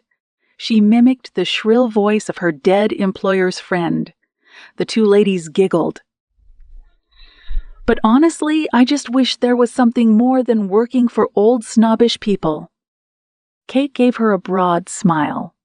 I was afraid to share something with you before, but since you now don't have a job, it might be the right time. Come." Amy led her friend to Mrs. Woods's bedroom, which had been stripped bare. Immediately after her employer died, Amy had secured her jewelry and important documents, and when Mr. Albert came by the house, she handed them over to him. The lawyer had gone through everything, and when he found that it was as it should be, had turned a surprised look at Amy. "You're a priceless young lady," he'd told her. "No wonder Mrs. Woods leaned on you. Other servants would have robbed the poor woman before her body was even in the ground." This room looked so bare, Kate looked around and then sat on one of the chairs. "I had to clean it up after she died because I think the house has been sold. In a way, I'll miss Mrs. Woods." Amy picked up the small bell that her employer had used day and night to summon her. "She was a cantankerous old woman, but she gave me a home for 5 good years. I don't know where I would have gone if she hadn't done that." "There's always a silver lining in every cloud," Kate said. "But enough of all that reminiscing. Amy, why don't you come to Idaho with me?" "Idaho?" Amy frowned. This was news to her. "I don't understand." "For the past few weeks, I've been corresponding with a good man from a town called Purity in Idaho. Calvin Holland is the name of my fiancé." Kate's eyes were glowing. "He's asked me to go out there and be his wife, and I think I'm ready." "What about your aunt? Won't she try to stop you?" Like her, Kate was an orphan, but she had an aunt who she had lived with since she was 18. Kate laughed softly. "Aunt Jemima wants me to get married and leave her house, and that's exactly what I'm planning on doing. I love her, but she is just too fussy at times, and I'm tired of my cousins making fun of me. I want to show them that even though I'm an orphan, I can still find myself a good husband." Amy was troubled by her friend's attitude. It seemed like Kate was angry with her relatives and felt that she had to prove herself to them. "Kate, remember that doing things in haste can often lead to problems." "Look, I know you mean well, Amy, but I'm going to Purity, one way or another. I'm tired of being considered the poor relative to be pitied. Just wait till I get there. I'll write to my relatives and show them that even I, poor Kate, can get myself a rich husband." "Kate." But whatever else Amy wanted to say was cut short when the door opened and Mr. Albert put his head in the bedroom. "I knew I would find you here. Many of the guests have gone and Mrs. Albert wants me to go home as well. So why don't you come to the den and I'll be as quick as I can." "Go on," Kate said, standing up. "I'll go and find myself something to eat. If I don't see you today, let's meet in church tomorrow. But please, think about what I told you." "I will," Amy promised as she followed the lawyer into her dead employer's den. Just as he'd promised, Mr. Albert didn't beat about the bush. "Miss Amy, I'm passing this message on to you from your employer." He unfolded a piece of paper. "A few days before she passed away, Mrs. Woods sent for me." Amy nodded, remembering the long meeting the two of them had had. "She wanted to make some slight changes to her will, and also to give me this letter that she wrote to you." He slid it across the desk, and Amy picked it up, slowly perusing the contents. "Dear Amy, if you're reading this letter, then I've died and been buried. Thank you for taking care of me for the past 5 years. I know that I was a very difficult person to live with, and yet you persevered. After my John died, I didn't want to go on living, but then I visited the orphanage, and someone recommended that I take you in as my servant. These past 5 years have been difficult ones for you, I know, and I'm sorry. Call it pride or foolishness, but I was never brought up to apologize to those who served me. Servants, I was told first by my mother and then my mother-in-law, are there to be used, and it's even a favor, and a privilege for them to serve us? Over the years, I've had many personal maids, but none of them lasted beyond 6 months. Yet you put up with me for 5 years. I know that I put you through a lot, but you never once shouted or argued back. In the last few months of my life, I came to depend on you so much. Another person might have taken advantage of my weakened state and mistreated me, but your care never changed. If anything, you showed me so much love and kindness, and I feel ashamed for the way I treated you. But like I said, my pride just wouldn't let me apologize face to face, so consider this my way of saying sorry. Mr. Albert has my final will and testament, but just to give you a small hint, I decided to leave you something. I started you on minimum wage and never once raised your pay, not even when you deserved it. But you'll find that your latter years will be better than your former ones. My word of caution is this: money changes people. Trust only yourself and don't divulge your wealth to others. Be your own person and keep secrets. Don't ever let anyone know you completely, for they can use such information to harm you. But all in all, remain the sweet and gentle young woman that you've been these 5 years.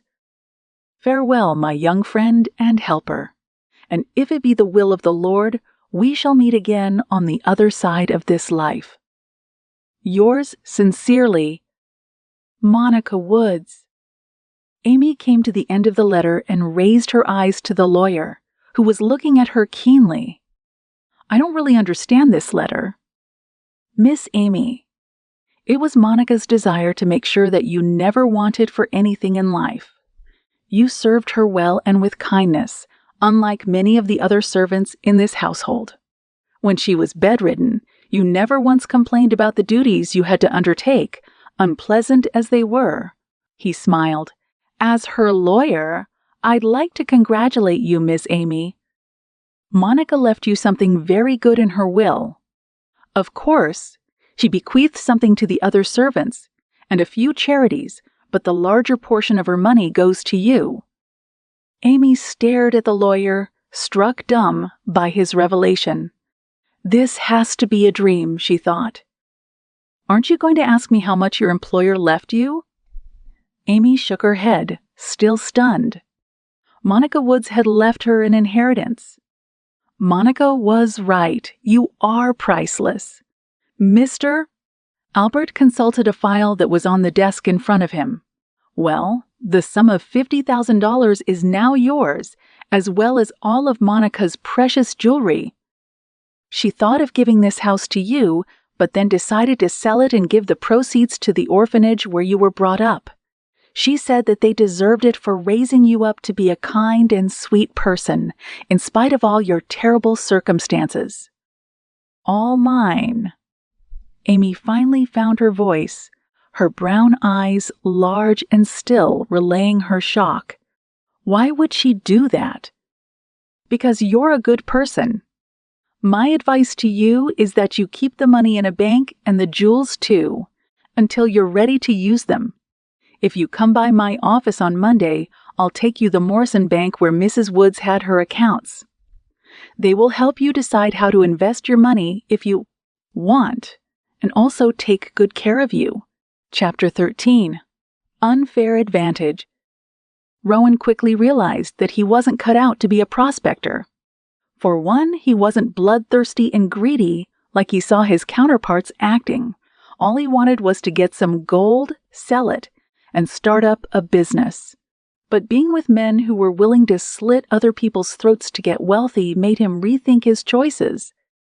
On Sunday morning, his second in purity, he thought about going to church because he'd promised the pastor that he would think about it. Like Pastor Sam had said, Mrs. Black had given him a room because Simon had escorted him there and told her that the preacher man had recommended Rowan. The room he was given was small but clean, and with 2 meals a day in his belly.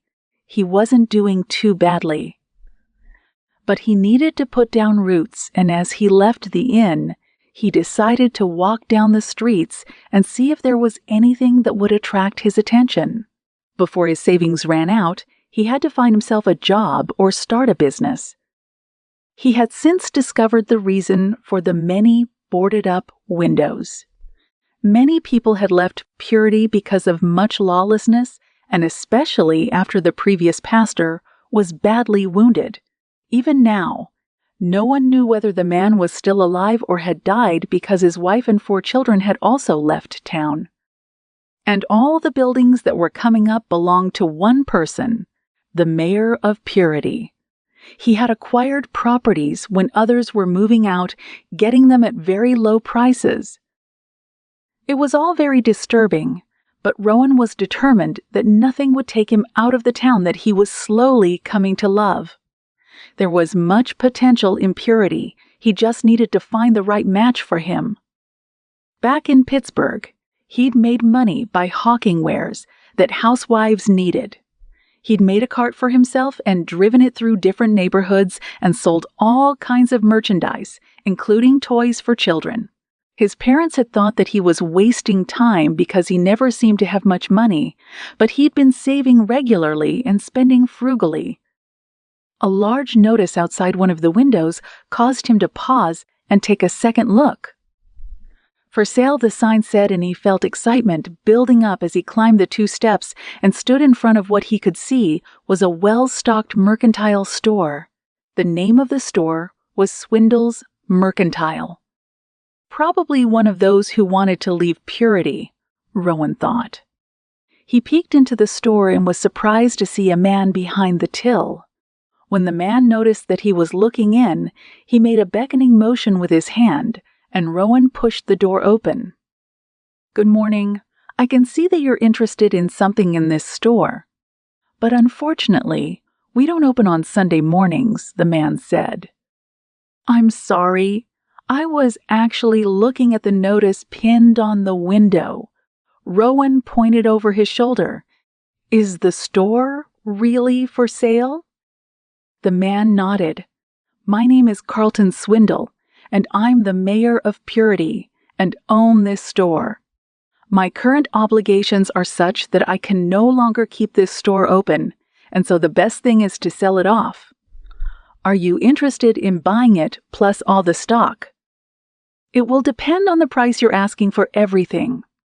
Rowan wanted to plead with the man to give him the chance, but he'd learned that when buying something, one should not relay their eagerness to the seller, or the price might be hiked. "What is your price, sir?" "If you have $20,000 and pay me up front, I'll sign over the deed to this property." You notice that it's a 2-story building, which means that you can make the upstairs into your living quarters.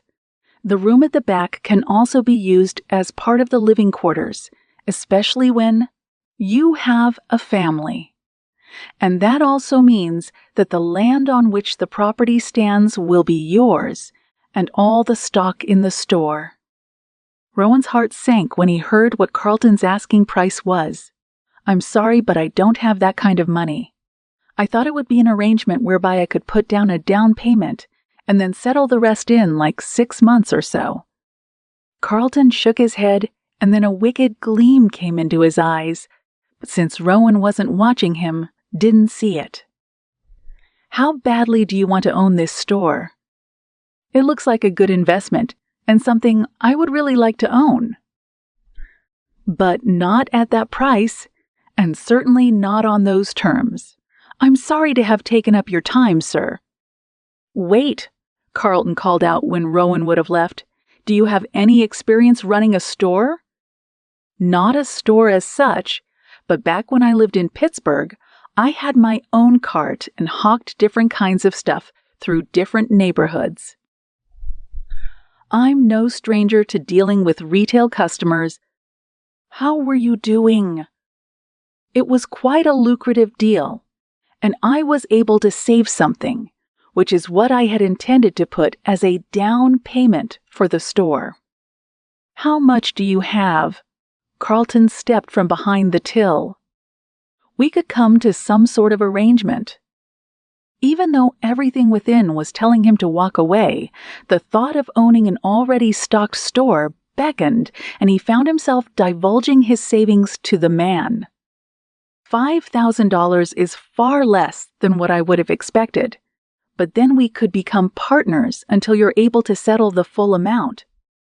But you have to promise me that you won't rob the store so you can quickly settle what you owe me." The deal was too good for him to pass up, and he took it. Chapter 14. The Mercantile Store Assistant. Amy felt quite let down when she and Kate got to Purity, and her friend didn't even introduce her to the fiancé she was coming to meet. "Kelvin is not the kind of man who likes pomp," Kate said haughtily. "Please forgive me, but I won't introduce you to him today. Perhaps we'll meet at church, and then you'll get to know him." "But what about your wedding?" "I'm sure we're going to the courthouse right away, and we'll be married." Bye, Amy, and with those words, Kate hurried away. Amy didn't even get to see the face of the man who had come to meet her. Something about the whole issue troubled her. On the way from Charleston, Kate had gone on and on about her man and how wonderful he was.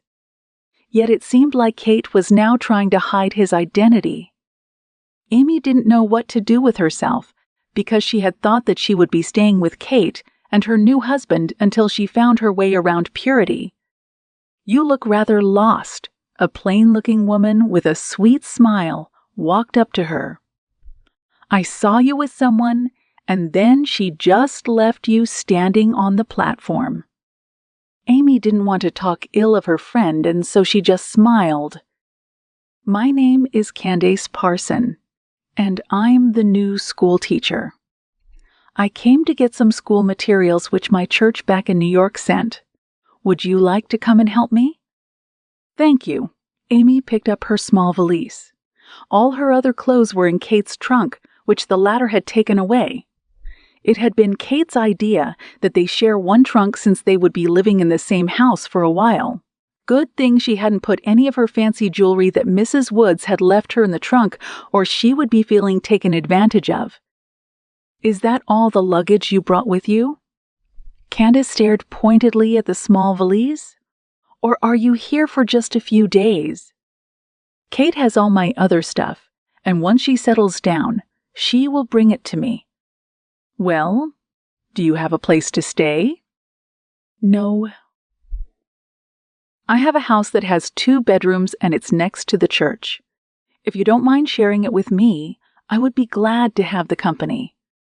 And just like that, the 2 women became friends. Settling down in Purity wasn't as hard as Amy had expected. She helped Candace prepare for the students who would be coming to school in September, but turned down the offer to be one of the teachers. "I love children, but somehow I know that being their full-time teacher isn't my calling." "What do you like to do?" "Maybe work in a store or an office." Amy shrugged. "In my last job, which lasted 5 years, I took care of an elderly woman, and that experience wiped me out. I don't think I have any more grace to be a caregiver for anyone, at least not just yet." "I understand. Hey, there's a new store owner. Actually, he took over from Mayor Swindle. I think he has a position for an assistant. Why don't I take you there so you can see if he will give you the job?" "Thank you, that will really be wonderful." Rowan was happy to get help and offered Amy the position as soon as she showed up at the store.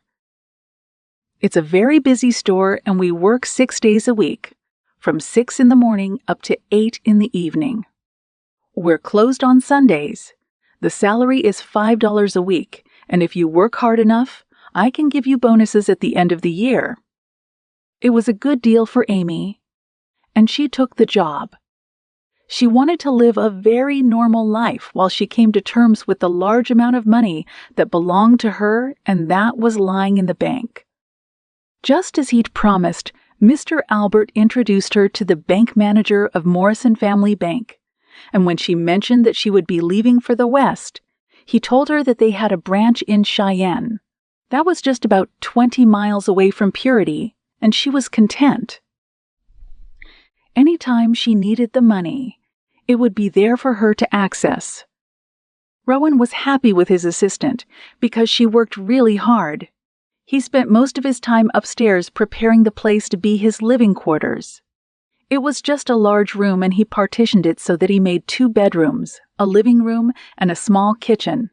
The room at the back of the store was partitioned, so he was able to expand the store and still have an extra bedroom should he need it. Amy liked working at the store and meeting new people. She was good with the customers and went out of her way to make their experience at the store as pleasant as possible. But something troubled her about everything. She noticed that they were running low on some items and mentioned this to Rowan. Mrs. Walker requested some of that nice coconut oil. "But I noticed that we're all out. Shall I fill out an order form for you to order some?" she asked him one evening. "No, it's all right. I'll do it." And that seemed to be his response whenever she informed him that they were out of some supplies. What's more, each evening she would count all the money in the till and record it in the cash book, just like he taught her. But she noticed that there weren't any bank records and wondered if Rowan was keeping all the money up in his room. It was a dangerous and foolish thing to do, but he was her employer, and she wisely shut up. When 2 weeks had gone by and she hadn't heard from Kate, she began to worry and shared her concerns with Candace. Kate was so excited about marrying her fiancé, but she promised that once she had settled down, she would get in touch with me. She could still be on her honeymoon, Candace said. Why not give it a few days, and if she still hasn't reached out, we'll go and ask the sheriff to check up on her. Do you know the person she was getting married to? Yes, she told me that his name is Kelvin Holland. Candace dropped the book she was holding in her hand. What's wrong? Did I hear you say that your friend was getting married to Kelvin Holland?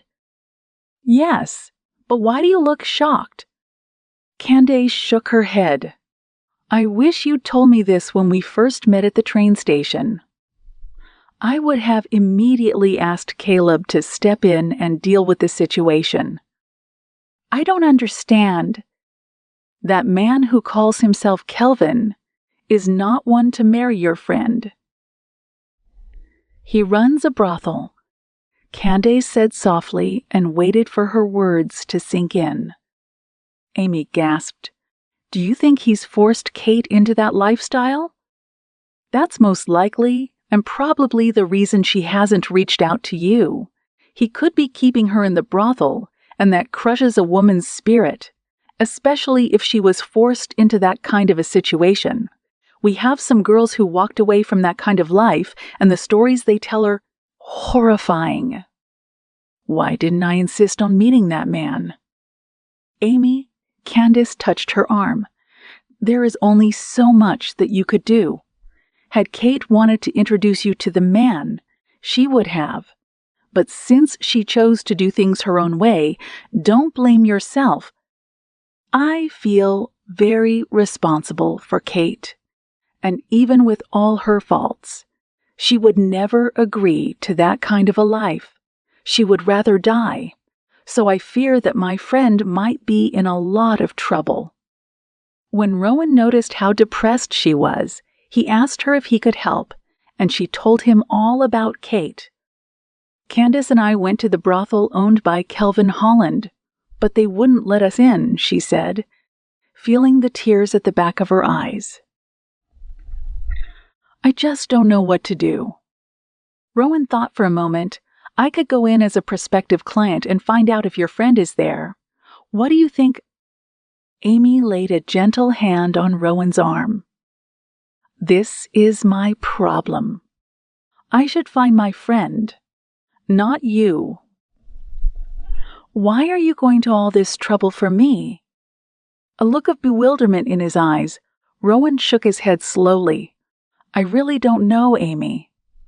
I felt that it's just the right thing to do.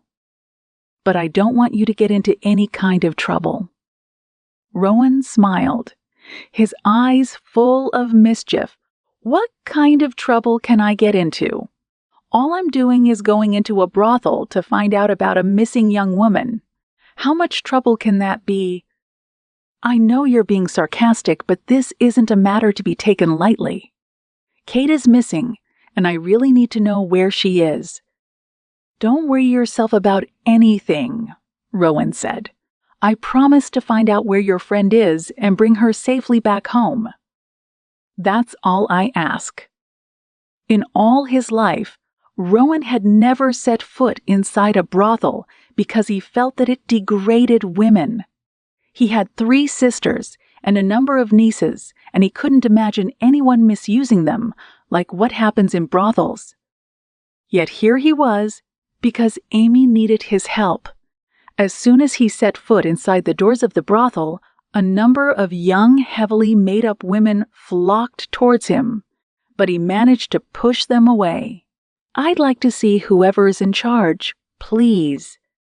He'd chosen the early hours of the evening before clients thronged the place. For a brothel, it was quite impressive and looked like a small hotel. But yet he knew that what went on behind the closed doors was not what happened in respectable institutions. Would you please call the person in charge? He asked no one in particular. Why? A woman with pouty, blood-red lips asked, and the others nodded. Aren't we good enough for you? You're all really good women, but I'm on a different mission here. Would you please ask whoever is in charge to see me? Very well then. The young lady flounced off, and soon a plump woman came into the foyer. She walked up to Rowan.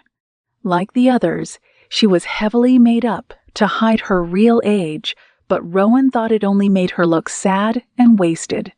Still, it wasn't the time nor place for him to judge her. I understand that you wish to see me, sir, she asked, waving the other girls away. Yes? Rowan adopted his most stern gaze. It's about one of your girls who did me wrong, he said, raising his voice so the others would hear. The moment they realized that it was trouble, most of them faded away. But a few diehards stuck around, casting furtive glances his way, no doubt wondering what his dramatic announcement was all about. I'm very sorry to hear that, sir. Did you get the girl's name so I can take disciplinary measures? She narrowed her eyes at him, but you don't look like one of my regular Johns? That's because I'm not, he said, pretending to be mildly angry. I met the girl at Giddy's saloon, and she told me that she came from this esteemed establishment. A little flattery went a long way, as Rowan discovered. That he had called the establishment esteemed maid made the woman pat the back of her head while giving him a coy look. We do our best to please, the woman said. My name is Hortensia Blazing, and I run this esteemed establishment. She lowered her voice seductively, and Rowan nearly gagged. We have women of all ages, and if one displeases you, we are always ready to give you a substitute. We are always ready to give you a substitute. Well, this young woman stole $100 from me, he said, and the woman put a hand over her thick lips. I don't believe that any of my girls would do such a wicked thing. She sounded outraged, and Rowan guessed that it was more because she hadn't received a cut of the money than that a client had been robbed. Who dared do such a wicked thing? The young lady told me that her name is Kate. Yes, Kate Lander. I don't want any trouble, Miss Blazing, but that money was hard-earned and I need it back. The moment he mentioned Kate's name, he saw something like a shadow cross over the woman's face. We don't have such a girl here, she said hurriedly, and took a step away. I'm sorry, but someone has played a terrible joke on you. Good day, sir, she said, and left through a side door. Not knowing what else to do, Rowan stood there, pacing with his hands in his pockets. From Blazing's reaction, Rowan could tell that she knew something, but she'd left and he wasn't going to get any answers from her. Well, he'd tried to help Amy out, but only ended up messing things up. There was nothing more for him to do here but leave, and he did just that. As he walked through the alley, He heard quick footsteps behind him and pressed himself against the wall, bracing himself just in case trouble had followed him. "Mister, wait!" He heard a soft voice and moved to the end of the alley, where there was some light, forcing whoever it was coming after him to follow him. The lanterns from the nearby saloons cast some soft light, and he saw the face of the young woman who had come after him. She looked a little frightened. "I'm sorry, I'm not a client. He didn't want any misunderstandings." "No, sir," she looked over her shoulder. "I heard you asking about Kate Lander. Do you know her?" "No, but I heard about a young woman who was brought and then is being held in Kelvin's house." "What do you mean?" "I hear she refused to—" The girl cleared her throat. "Obviously embarrassed, she said she would rather die, or so I'm told. So Kelvin locked her in his house and said he would starve her until she got desperate enough to work." "Thank you." He reached into his pocket and, without seeing how much money he took out, handed it to her. "Have a pleasant evening, miss." Chapter 15. Where's my friend? The next day, when he told Amy what he'd found out about Kate, she started weeping softly. "It's all my fault," she sobbed. "I should never have let Kate go off with that man. Amy, there was nothing you could do. But we now know where your friend is being held, and will do all we can to save her." "Why are you doing this for me?" "Because you've carried this heavy load by yourself for too long." Rowan touched Amy's cheek with a gentle hand. "I'll help you over the rough places as much as I can. I'd like to be your friend." "Thank you, Rowan." Amy sighed sadly. "I know you've done so much, but I'll only be happy when we find Kate. Now I want to go to church and see Candace so we can find a way of saving her if she really is in that wicked man's house. We have to proceed with caution. Should we get the sheriff?" "I think so." Amy was a little scared, but she wanted to get her friend out of trouble. "I wish I'd never let Kate go off alone with that horrid man." "Don't blame yourself, Amy. At the time, you had no idea that Kelvin Holland wasn't who he said he was. Did you meet him when you arrived in Purity?" Amy shook her head. "Kate had a photo of him, but she never showed it to me. I don't know why she didn't trust me enough. When we arrived, Kate just bid me farewell and left. I was lucky that she even told me his name at all." "Well, let's go and see Candace, so we can plan how to find your friend." Candace was of the opinion that they immediately storm Kelvin's home and set Kate free, but Rowan stopped her. "Let's not get carried away, Candace," he said. "Kelvin Holland is a notorious brothel owner, and you can be sure that he won't want to lose any of his girls. We need to do everything in the right way so that he won't have the chance to escape from this wickedness. I just can't imagine that poor girl being held against her will in his house. Who knows what kind of evil things that man is doing to her?" "Please don't," Amy whispered hoarsely. "Please." "I'm sorry," Candace said. "Let's go and find Pastor Sam and tell him what is going on. I'll also find out where Getty is because she worked for Kelvin. I'm sure she knows more about the man and can help us out." Chapter 16. Investigation. The more Amy thought about it, the more she realized that she was afraid of trusting Rowan, afraid that she was becoming too dependent on him. For 5 years, she'd had to be dependent on herself even as she took care of Mrs.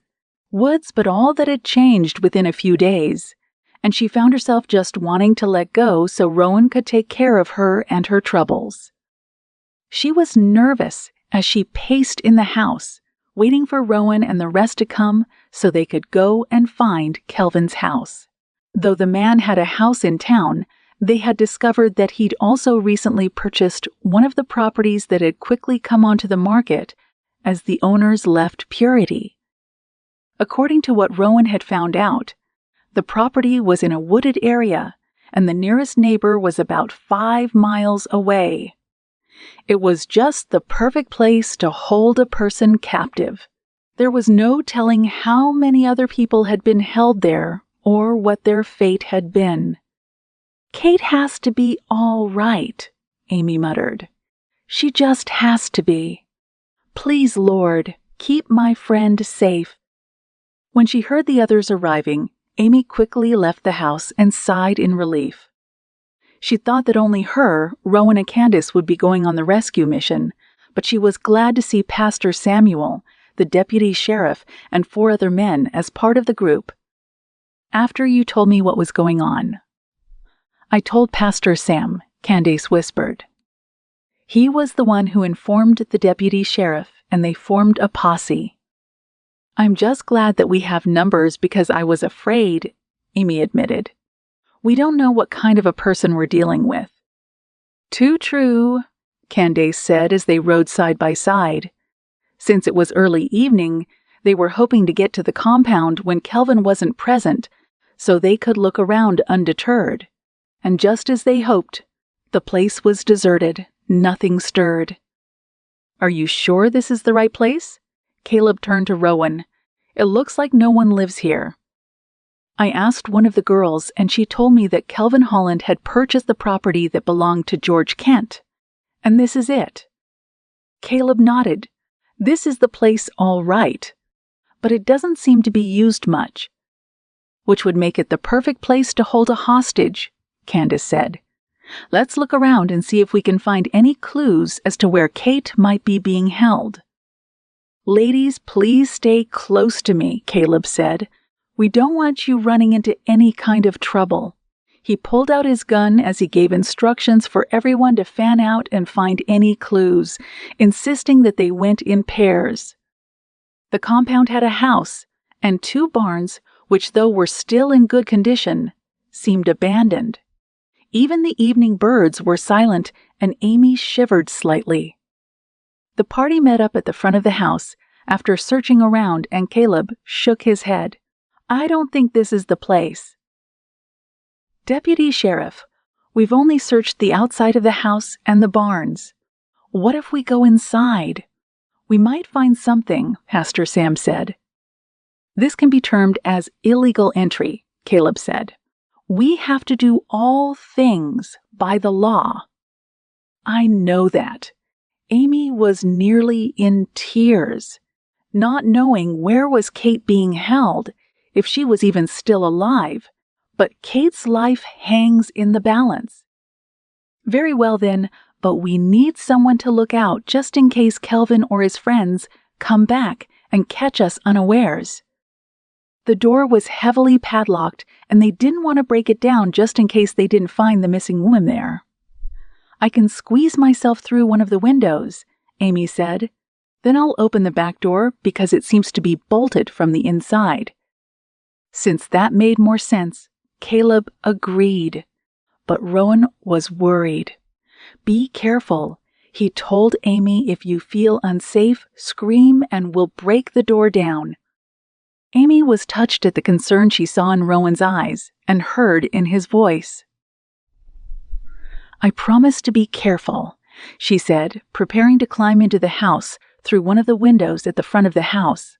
She was sure it led into the dining area. But at this moment, it didn't matter. All that mattered was finding out if Kate was inside the house and rescuing her. Once she was inside the house, Amy paused to listen for any sounds. The house was quiet, and she quickly made her way to the kitchen, pulled back the 4 bolts, and let the others in. "Don't disturb anything," Caleb said. "We don't want the man to know that we were on his property, especially if we don't find Miss Lander. They had lanterns which they'd brought with them." A quick search through the whole house revealed nothing, but Amy wasn't going to give up. "Kate, it's Amy. Are you here?" she shouted. At first they heard nothing. "Kate, this is Amy. Please call out if you're here." There was something like a scuffle and then a weak cry. "It's Kate," Amy said excitedly, and the voice seems to be coming from beneath the floor. "Quick, everyone look for a door leading to the basement," Caleb said. It would most probably be in the kitchen or pantry. Away from the public eye, Candace said, and she was right. "I'll go first," Caleb said when they had found the door. "Give me one of those lanterns," he said, going down the wooden steps. "It's really cold in here," he called out. "You need to see this," he said, and one by one, the others descended, staring in horror at the sight that met their eyes. Kate was inside a strong metal cage, the kind used to restrain wild animals. There was a heavy chain and padlock, and Caleb and Sam made short work of it. "Kate," Amy quickly ran to her friend. "We're here." "You came," the girl started sobbing. "I thought I was going to die in here alone." It was a silent party that made its way back to town. Kate was bundled up in some thick furs that they had found in the house, and Caleb insisted on carrying her on his horse. "I need to get Dr. Roger to have a look at you," he said, once he had taken them home to Candace and Amy's house. "I'll leave these 2 men to guard the house so no one can harm you, and I'm going to tell the sheriff what we found so we can have Kelvin arrested." "Thank you so much," Kate wept once the men had gone. "I never thought that I would ever be found." "Kate, it's all right." Amy tried to comfort her while Candace made some tea. "No, it's not all right. Amy, I'm so sorry for the way I behaved towards you," she said. "You see, I wanted to show you that I was better than you, and also show off to my aunt and cousins back home. I was also jealous and didn't want you to meet Kelvin because you're so much prettier than me, and I thought you might want to take him away from me." Amy felt hurt that her friend could have thought of her in that way, but didn't say a word. "When Kelvin picked me up at the station, he wanted to take me to a hotel first and said that he was making arrangements for our wedding." Kate looked really sad, and Amy put an arm around her. "I told him that I wasn't going to compromise my virtue and would only be that close with him when we got married. That's when he turned on me," she sobbed. "How could I have been so foolish?" "Did he?" Amy was afraid to ask and felt relieved when Kate shook her head. "He told me that he was taking me to his aunt's place, and I foolishly believed him. That's when he took me to the house and locked me in the cage." She bowed her head. "I prayed so much, Amy, and asked for forgiveness for having such a bad attitude towards my aunt and you." After she had eaten and freshened up, after days of being locked up, Kate immediately fell asleep in Amy's room. Candace beckoned to Amy, and they went to the kitchen. "Your friend was really lucky," she told her. "Many girls are often defiled and even killed." "I'm so terrified for her, especially if Kelvin finds out that she has disappeared.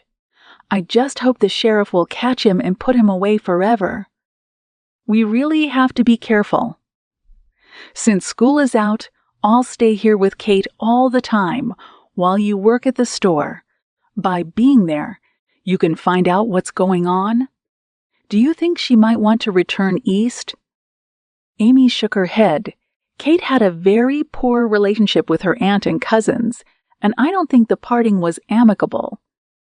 "Well, let's just hope that Caleb arrests that horrible man and he gets charged for his crimes."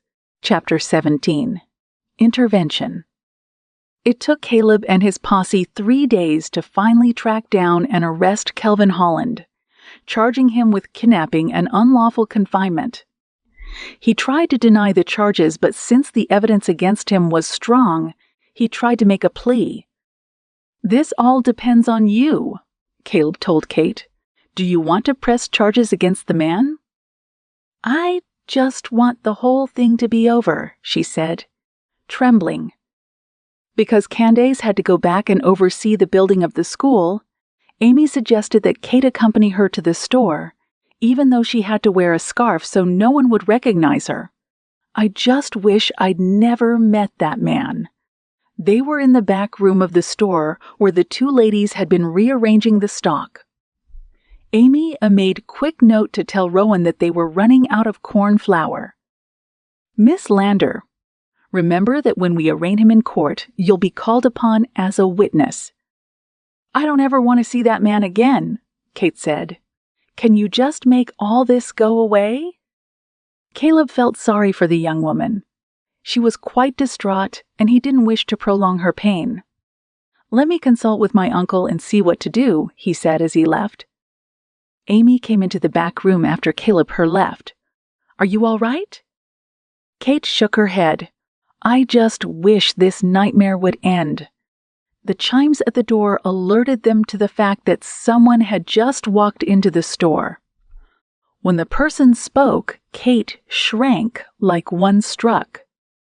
"What's going on?" Amy whispered, wondering at her friend's reaction. "That man, who is he?" Kate was visibly shaking now. "That's Mayor Carlton Swindle. He comes in here a lot." "That's the man who came to the house and tried to force me to." Her voice faded away. "I told him I would rather starve to death." "Are you sure?" Kate nodded. "I'll never forget that voice." "Stay here," Amy said. "Don't reveal yourself to anyone." Amy walked to the front and smiled at the mayor, who was just on his way out. Once he had left, she turned to Rowan. "Why does that man come in here so much?" "He's a customer." Rowan's eyes wouldn't meet hers. Kate recognized him as one of the men who had gone to the house to solicit her. "What?" "Yes, and she's really scared, especially when I told her that he is the mayor." Rowan bowed his head and then raised it again. "I didn't want to tell you this because I didn't want you to be involved in my problems." "What is it, Rowan?" "Mayor Swindle is my partner in this store." Amy looked at him with disbelief. "What are you saying, Rowan? How did that happen?" "When this store went up for sale, I approached Swindle so I could buy it. But his terms were hard for me to attain to, and so he suggested that we become partners." Rowan made a sound of disgust. "Against all my inner caution, I agreed and have regretted it ever since." "Why?" "You asked me why we don't restock, even when there's money in the till." "Well, Swindle insisted that he is in charge of restocking the store. All I have to do is sell and he comes and gets all the money." "But if you're partners, shouldn't you have a say in how this place is run?" "Apparently, I hold only 10% of the shares, and he, the remaining 90. This means I'm nothing more than his errand boy. What's worse, I'm not even able to enjoy my 10% because of the interest accruing on what Swindle calls the business loan he gave me. Frankly, I'm thinking of just packing it and leaving Purity. But I can't because things are so bad. I sank all my money into this place and I'll be walking out without a penny, but I'll be free." "I'm so sorry to hear that," Amy said. Then she remembered and smiled. "Can we talk tomorrow after church?" "What about?" "Please, let's just meet after the service and talk." "All right then." Rowan could hardly wait for this service to end, because he was really curious to find out what Amy wanted to say to him. He was in love with her, and more than that, she had made him start going to church. Her kindness and gentleness made him seek for answers, and he realized that it was because of her faith. "I'm sorry to have kept you waiting." She came towards him. "I had to make sure Kate is all right. It's really a pity that Kelvin Holland was released. Someone, and I'm guessing it to be Swindle, got him a lawyer who got the case thrown out because apparently he claimed that his house was broken into and the deputy sheriff had no permission to enter. This town is such a mess. The man nearly kills Kate and he's allowed to walk away scot-free. Amy was really angry. Amy, the day is coming when that man, and whoever is supporting him, will pay for their evil deeds. He led her to one of the benches and waited for her to sit before joining her. One day, purity will be free of all this tyranny. Rowan, Amy felt slightly nervous about what she wanted to propose to him. She'd spent the better part of last night thinking about this. I've been thinking about the store and the problems that you're facing. I'm really sorry for burdening you with my problems. No. She shook her head and took a deep breath. What if I offered to go into partnership with you so we could jointly own the store? Rowan frowned. Swindle told me just last week that if I found $24,000, then I could buy him out. He needed her to know exactly what was involved. Amy didn't want to show her excitement. That was money that she could afford. What other costs or fees do you think he might bring up? I asked him the same thing, and he said 24 is his number. He at first said that it was 20, and I put in 5,000 from my savings. I thought he would say 15 was the balance, but he insists that the 9,000 is interest accrued. How long have you been in business with Swindle? Slightly over a month, Rowan said. I'm no financial wizard, but that seems like a really high interest to me. Why didn't you seek financial advice? I thought about it, but then I have no money to pay for a consultation. Everything went into the store because I believed that I could turn things around. Well, there is a way, she told him with a smile.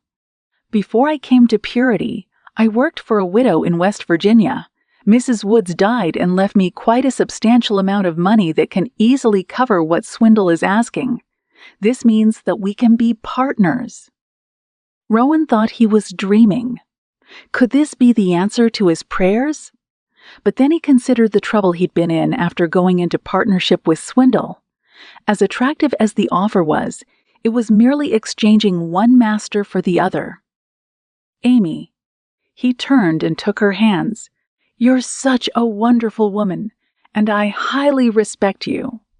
But there's only one condition which will make me accept going into partnership with you. What is it? That you become my wife, he said softly. I love you and want you to be with me. He laughed. I was actually going to ask that you leave Purity with me so we could go to California and find work there. There are always companies hiring and out there, and I believe that I can make my way. Now you don't have to.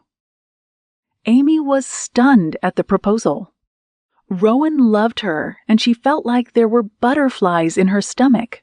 We don't have to leave Purity. And if you're serious about becoming my business partner, we should speak to Pastor Samuel about it. Pastor Samuel listened to the two of them, and then finally nodded. If you're both going into this partnership with open hearts and without guile, things will work out for you. But I suggest that you bring in a business consultant and lawyer from Cheyenne because Swindle might just get it into his head to defraud you. It's a pity that people can't be honest in their dealings. Caleb, who had been visiting with Sam when they came to see him, nodded. I have a friend in Cheyenne who is a good lawyer and would help. What's more, don't let Swindle know that you have the money to buy him out. Let's get him to declare his interests so we know exactly what he's up to. In the presence of many witnesses, I doubt that he can go back on his word. Much as he's a very crafty man, he also wants people to think of him as an honest businessman. We shall be careful, Rowan said. Let's pray now and ask God to show you without any doubt that you and Rowan share a love that will last a lifetime, Sam told the couple, and they nodded. Chapter 18. Turning Tables. Do you think Swindle will fall for the bait we've set? Amy was worried. She could see that Rowan really wanted this deal to go through so he could be free of the shackles that held him back. He was a good trader, and she knew that if he had the freedom, the store would grow by leaps and bounds. She was preparing a lunch of ham, sweet potatoes, green beans, buttered baby carrots, and cranberry salad. It was also in honor of Rowan moving into the new house above the store. Pastor Sam had suggested that they invite the mayor to lunch, and he had accepted on condition that his wife and 2 daughters also be present. Amy knew that the man simply wanted to rub it in Rowan's face that he owned him. "He'll come all right," Rowan said, "if only to make me feel small and humiliated." "Well, it won't be for long." The luncheon was attended by Pastor Sam, Caleb, Rowan, Amy, Carlton, his wife Sophia, their 2 daughters Glenda, and Blanche and Mr. Sean Logan, the lawyer from Cheyenne. Once the food had been eaten, Rowan begged for everyone's attention. "I asked you all here because I would like to make a request to my business partner, Mayor Swindle." "What is it?" Swindle asked. "For a while now, I've been thinking of asking you to sell me all your remaining interests in this store. It's a good venture for me, and since you have so much on your plate running this town, I thought I would relieve you of that." "You know what my answer is?" Carlton spoke disdainfully. "I told you that if you have $24,000, then these quarters that you've worked so hard to modify, the store downstairs and its entire contents, as well as the piece of land on which it stands, will be yours. I have all of the documentation ready for signing." He turned and winked at his wife. "All I need is $24,000. "Would there be any other charges or fees once the $24,000 is settled?" Rowan asked quietly. Swindle snickered. "That would be all," he said. "But I doubt that you can raise all that amount at once. So I think this matter is over. Thank you for lunch, and I'm sorry that we can't stay any longer." "Mayor Swindle, what if I told you that I have the money ready? How soon can we sign the documents?" Swindle laughed. "I carry them everywhere with me," he said, motioning for his wife to hand him the papers, which she pulled out from her purse. "We were just coming to see you, to ask you to either buy me out, or else I will find someone else to take over the store. Just as you said, my other obligations are becoming such that I can't continue to be involved in this store. What do you say? This is Mr. Logan from Cheyenne. He's my lawyer, and I requested him to be present, as well as Pastor Sam, Caleb, and Amy as my witnesses," Rowan said. "I'm glad you brought the First Lady, Mrs. Sophia, and your daughters as your witnesses, and your daughters as your witnesses," he said, reaching into his pocket and pulling out an envelope. "The store's books are up to date, and I have never taken a single dollar from it. This money is a gift from a friend, and it's a check for $24,000, just like you had told me the last time we spoke. I wanted everyone here to be a witness that I'm buying you out, Mayor Swindle." Amy could see that the man wanted to change his mind, but in the presence of his wife and daughters, he gave in. "You're a shrewd man, Rowan, and I'm glad that the store is now yours." When everything had been signed and sealed and money handed over, Rowan finally felt free. His legs were weak, and he felt the tears at the back of his eyes. Never again would he have to deal with the unscrupulous man. "The first thing I'm doing is bringing that sign down," he declared after Swindle and his family had left. "No more will this be called Swindle's Mercantile. None of my customers should have to feel that they are being swindled by coming to buy from us." "What name do you have in mind?" Pastor Sam asked. "Amy's Joy," Rowan said without hesitation, looking at her with an intensity that made her blush. "She's my joy, and this store now belongs to her." "To both of us," she said softly. Chapter 19, Breaking the Yoke. Rowan eased open the back door and slipped into the store. He wanted to surprise Amy with the gift that he'd brought her, but he didn't want her to see it until he was ready to give it to her. He'd found it when he traveled to Cheyenne 2 days ago on some business. Now that the store belonged to them, they were thinking of expanding some more, because they had the space. It was Amy who had suggested that they also venture into selling material for clothing and also drapery, as well as hardware goods. Purity may seem like it's on the brink of collapse because of the people moving away, but I know that things will eventually settle down. Our store should be able to accommodate all our customers' needs. But we don't want to expand too fast and then have a lot of dead stock, Rowan advised. Let's bring in a little at a time and see the response. And that was the reason that he'd made the trip to Cheyenne. He had gone there to meet with C.N. Logan, who had introduced him to some large wholesalers. They would send him whatever he needed whenever he placed an order. "Rowan, is that you?" Amy called out from the front of the store. He chuckled as he went forward, with his hand behind his back. "How did you know that it was me?" "You're the only one who has a key to the back of the store." She smiled at him. "Welcome back home. How did it go in Cheyenne?" He quickly filled her in on the business he'd gone to transact. "And I brought this back for you." He held out a small box. "It's a simple ring, which I asked Scene to get a jeweler to make for you." "It's beautiful," Amy whispered, staring down at the gold band with a single diamond. "I also got our wedding rings ready." He pulled out another box and showed it to her. "Amy, I can't wait to be your husband." "Oh, Rowan." Amy found herself unable to sleep the night before her wedding day, and she stepped out onto the porch. Something had disturbed her sleep, but since she didn't want to wake the others up, she decided to leave the house. "What's going on?" Candace's voice floated towards her in the darkness. "I don't know," Amy said. "I just feel unsettled." Candace's soft chuckle had her smiling. "It must be wedding jitters," the former said. "No, it's not that," Amy said. "I just feel that I need to see Rowan right now." "Now," Candace sounded incredulous. "It's the night before your wedding day. What's going on, Amy?" "I don't know, but I just feel that I need to see Rowan." "You're a strange woman, Amy, but this is the same thing that happened before, and it turned out that you were right. You felt uneasy and wanted to see Kate and see what happened. Will you go to the store with me?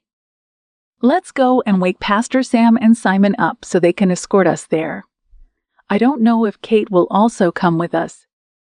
Let's just make sure she's sleeping and the doors are securely locked. I'm really sorry for all this." "It's allowed," Candace teased. "You're about to become a bride, and there's so much going on with you." Amy would forever be thankful to the Lord for making her insist on checking on her fiancé. Just when they got to the store, they saw 2 suspicious-looking men standing at the back door and fumbling with the knob. Without alerting them, Sam and Simon tackled them, and once they were bound, the 2 women started screaming. The commotion brought a number of people who lived in town, as well as the sheriff and his deputy, who stared at the 2 captives. Rowan also came down from his dwelling and was surprised to find a crowd outside. "Billy and Danny Lube," Franklin said. "What kind of mischief are you up to now?" "Nothing," the one called Billy said sullenly. "Well, you've been caught trespassing, and since the circuit judge will be in town tomorrow, you can be sure that you'll be in a lot of trouble. Remember what he told you the last time?" "No, please don't take us to the judge." Danny started crying. "I'll tell you everything you want to know." "Start by telling us what you were doing at Mr. Rowan's door." "Lawson sent us to kidnap Rowan." Danny started. "Shut up, Danny," Billy hissed. "Danny, do you want your poor mama to die of a broken heart when the 2 of you are in prison?" "No," the trembling man said. "I didn't want to do it, but Lawson said he would hurt Mama and Maddie. Listen, I don't want this to get out of hand. There's a late-night train, and I think the best thing is for you and your family is to be on it. Go down to California and start a new life away from crime," Frank told the two young men when he pulled them aside from the crowd. He didn't want anyone to know what he was proposing. "Your father was a good man, and it was unfortunate that he died just a few weeks ago." "What do you say?" The two nodded, and Frank took them away, intending to get them and the rest of their family out of Purity that very night. Chapter 20. Hope in the Distance. Amy lay with her eyes closed for several minutes after waking up, listening to the even breathing of the man beside her. She knew Rowan was still asleep. A few weeks ago, she'd never dreamt that she could be so happy and with a man who loved her with his whole heart. Rowan would walk on hot coals for her, that much she knew, and even though the thought filled her with much joy, it was also very humbling. She didn't deserve all this, yet she had so graciously received it. "Thank you, Lord," she whispered. "Amen," Rowan said, opening his eyes and smiling at his new bride. "I never knew that I could love someone so much as I do right now, Amy. And I love you too, Rowan." She knew that she would never get tired of saying those words to the man who'd won her heart. "Thank you for marrying this lonely man and agreeing to start a family with him. I always longed to have a family of my own," Amy said shyly. "Now I have so many sisters and brothers." "Don't forget nieces and nephews," Rowan murmured. "My family will be descending on us tomorrow, and I want you to know that they are loud and sometimes nosy, but they are good people. I look forward to meeting them. Amy, I never fully understood what was missing in my life until I found you. Coming to Purity is the best thing that could ever have happened to me. And for me, too." The end. Thank you for listening. Here at Pure Read, we aim to serve you, our dear readers and listeners, with good, clean Christian stories. You can be assured that any Pure Read book you pick up will not only be hugely enjoyable, but free of any objectionable content. We are deeply thankful to you for choosing our books. Your support means that we can continue to provide stories like the one you have just listened to. To browse our range of clean and wholesome titles, go to pureread.com. Please like and subscribe to our channel. That way you'll be the first to hear when new stories arrive here for your enjoyment. God bless you, and thank you again for listening.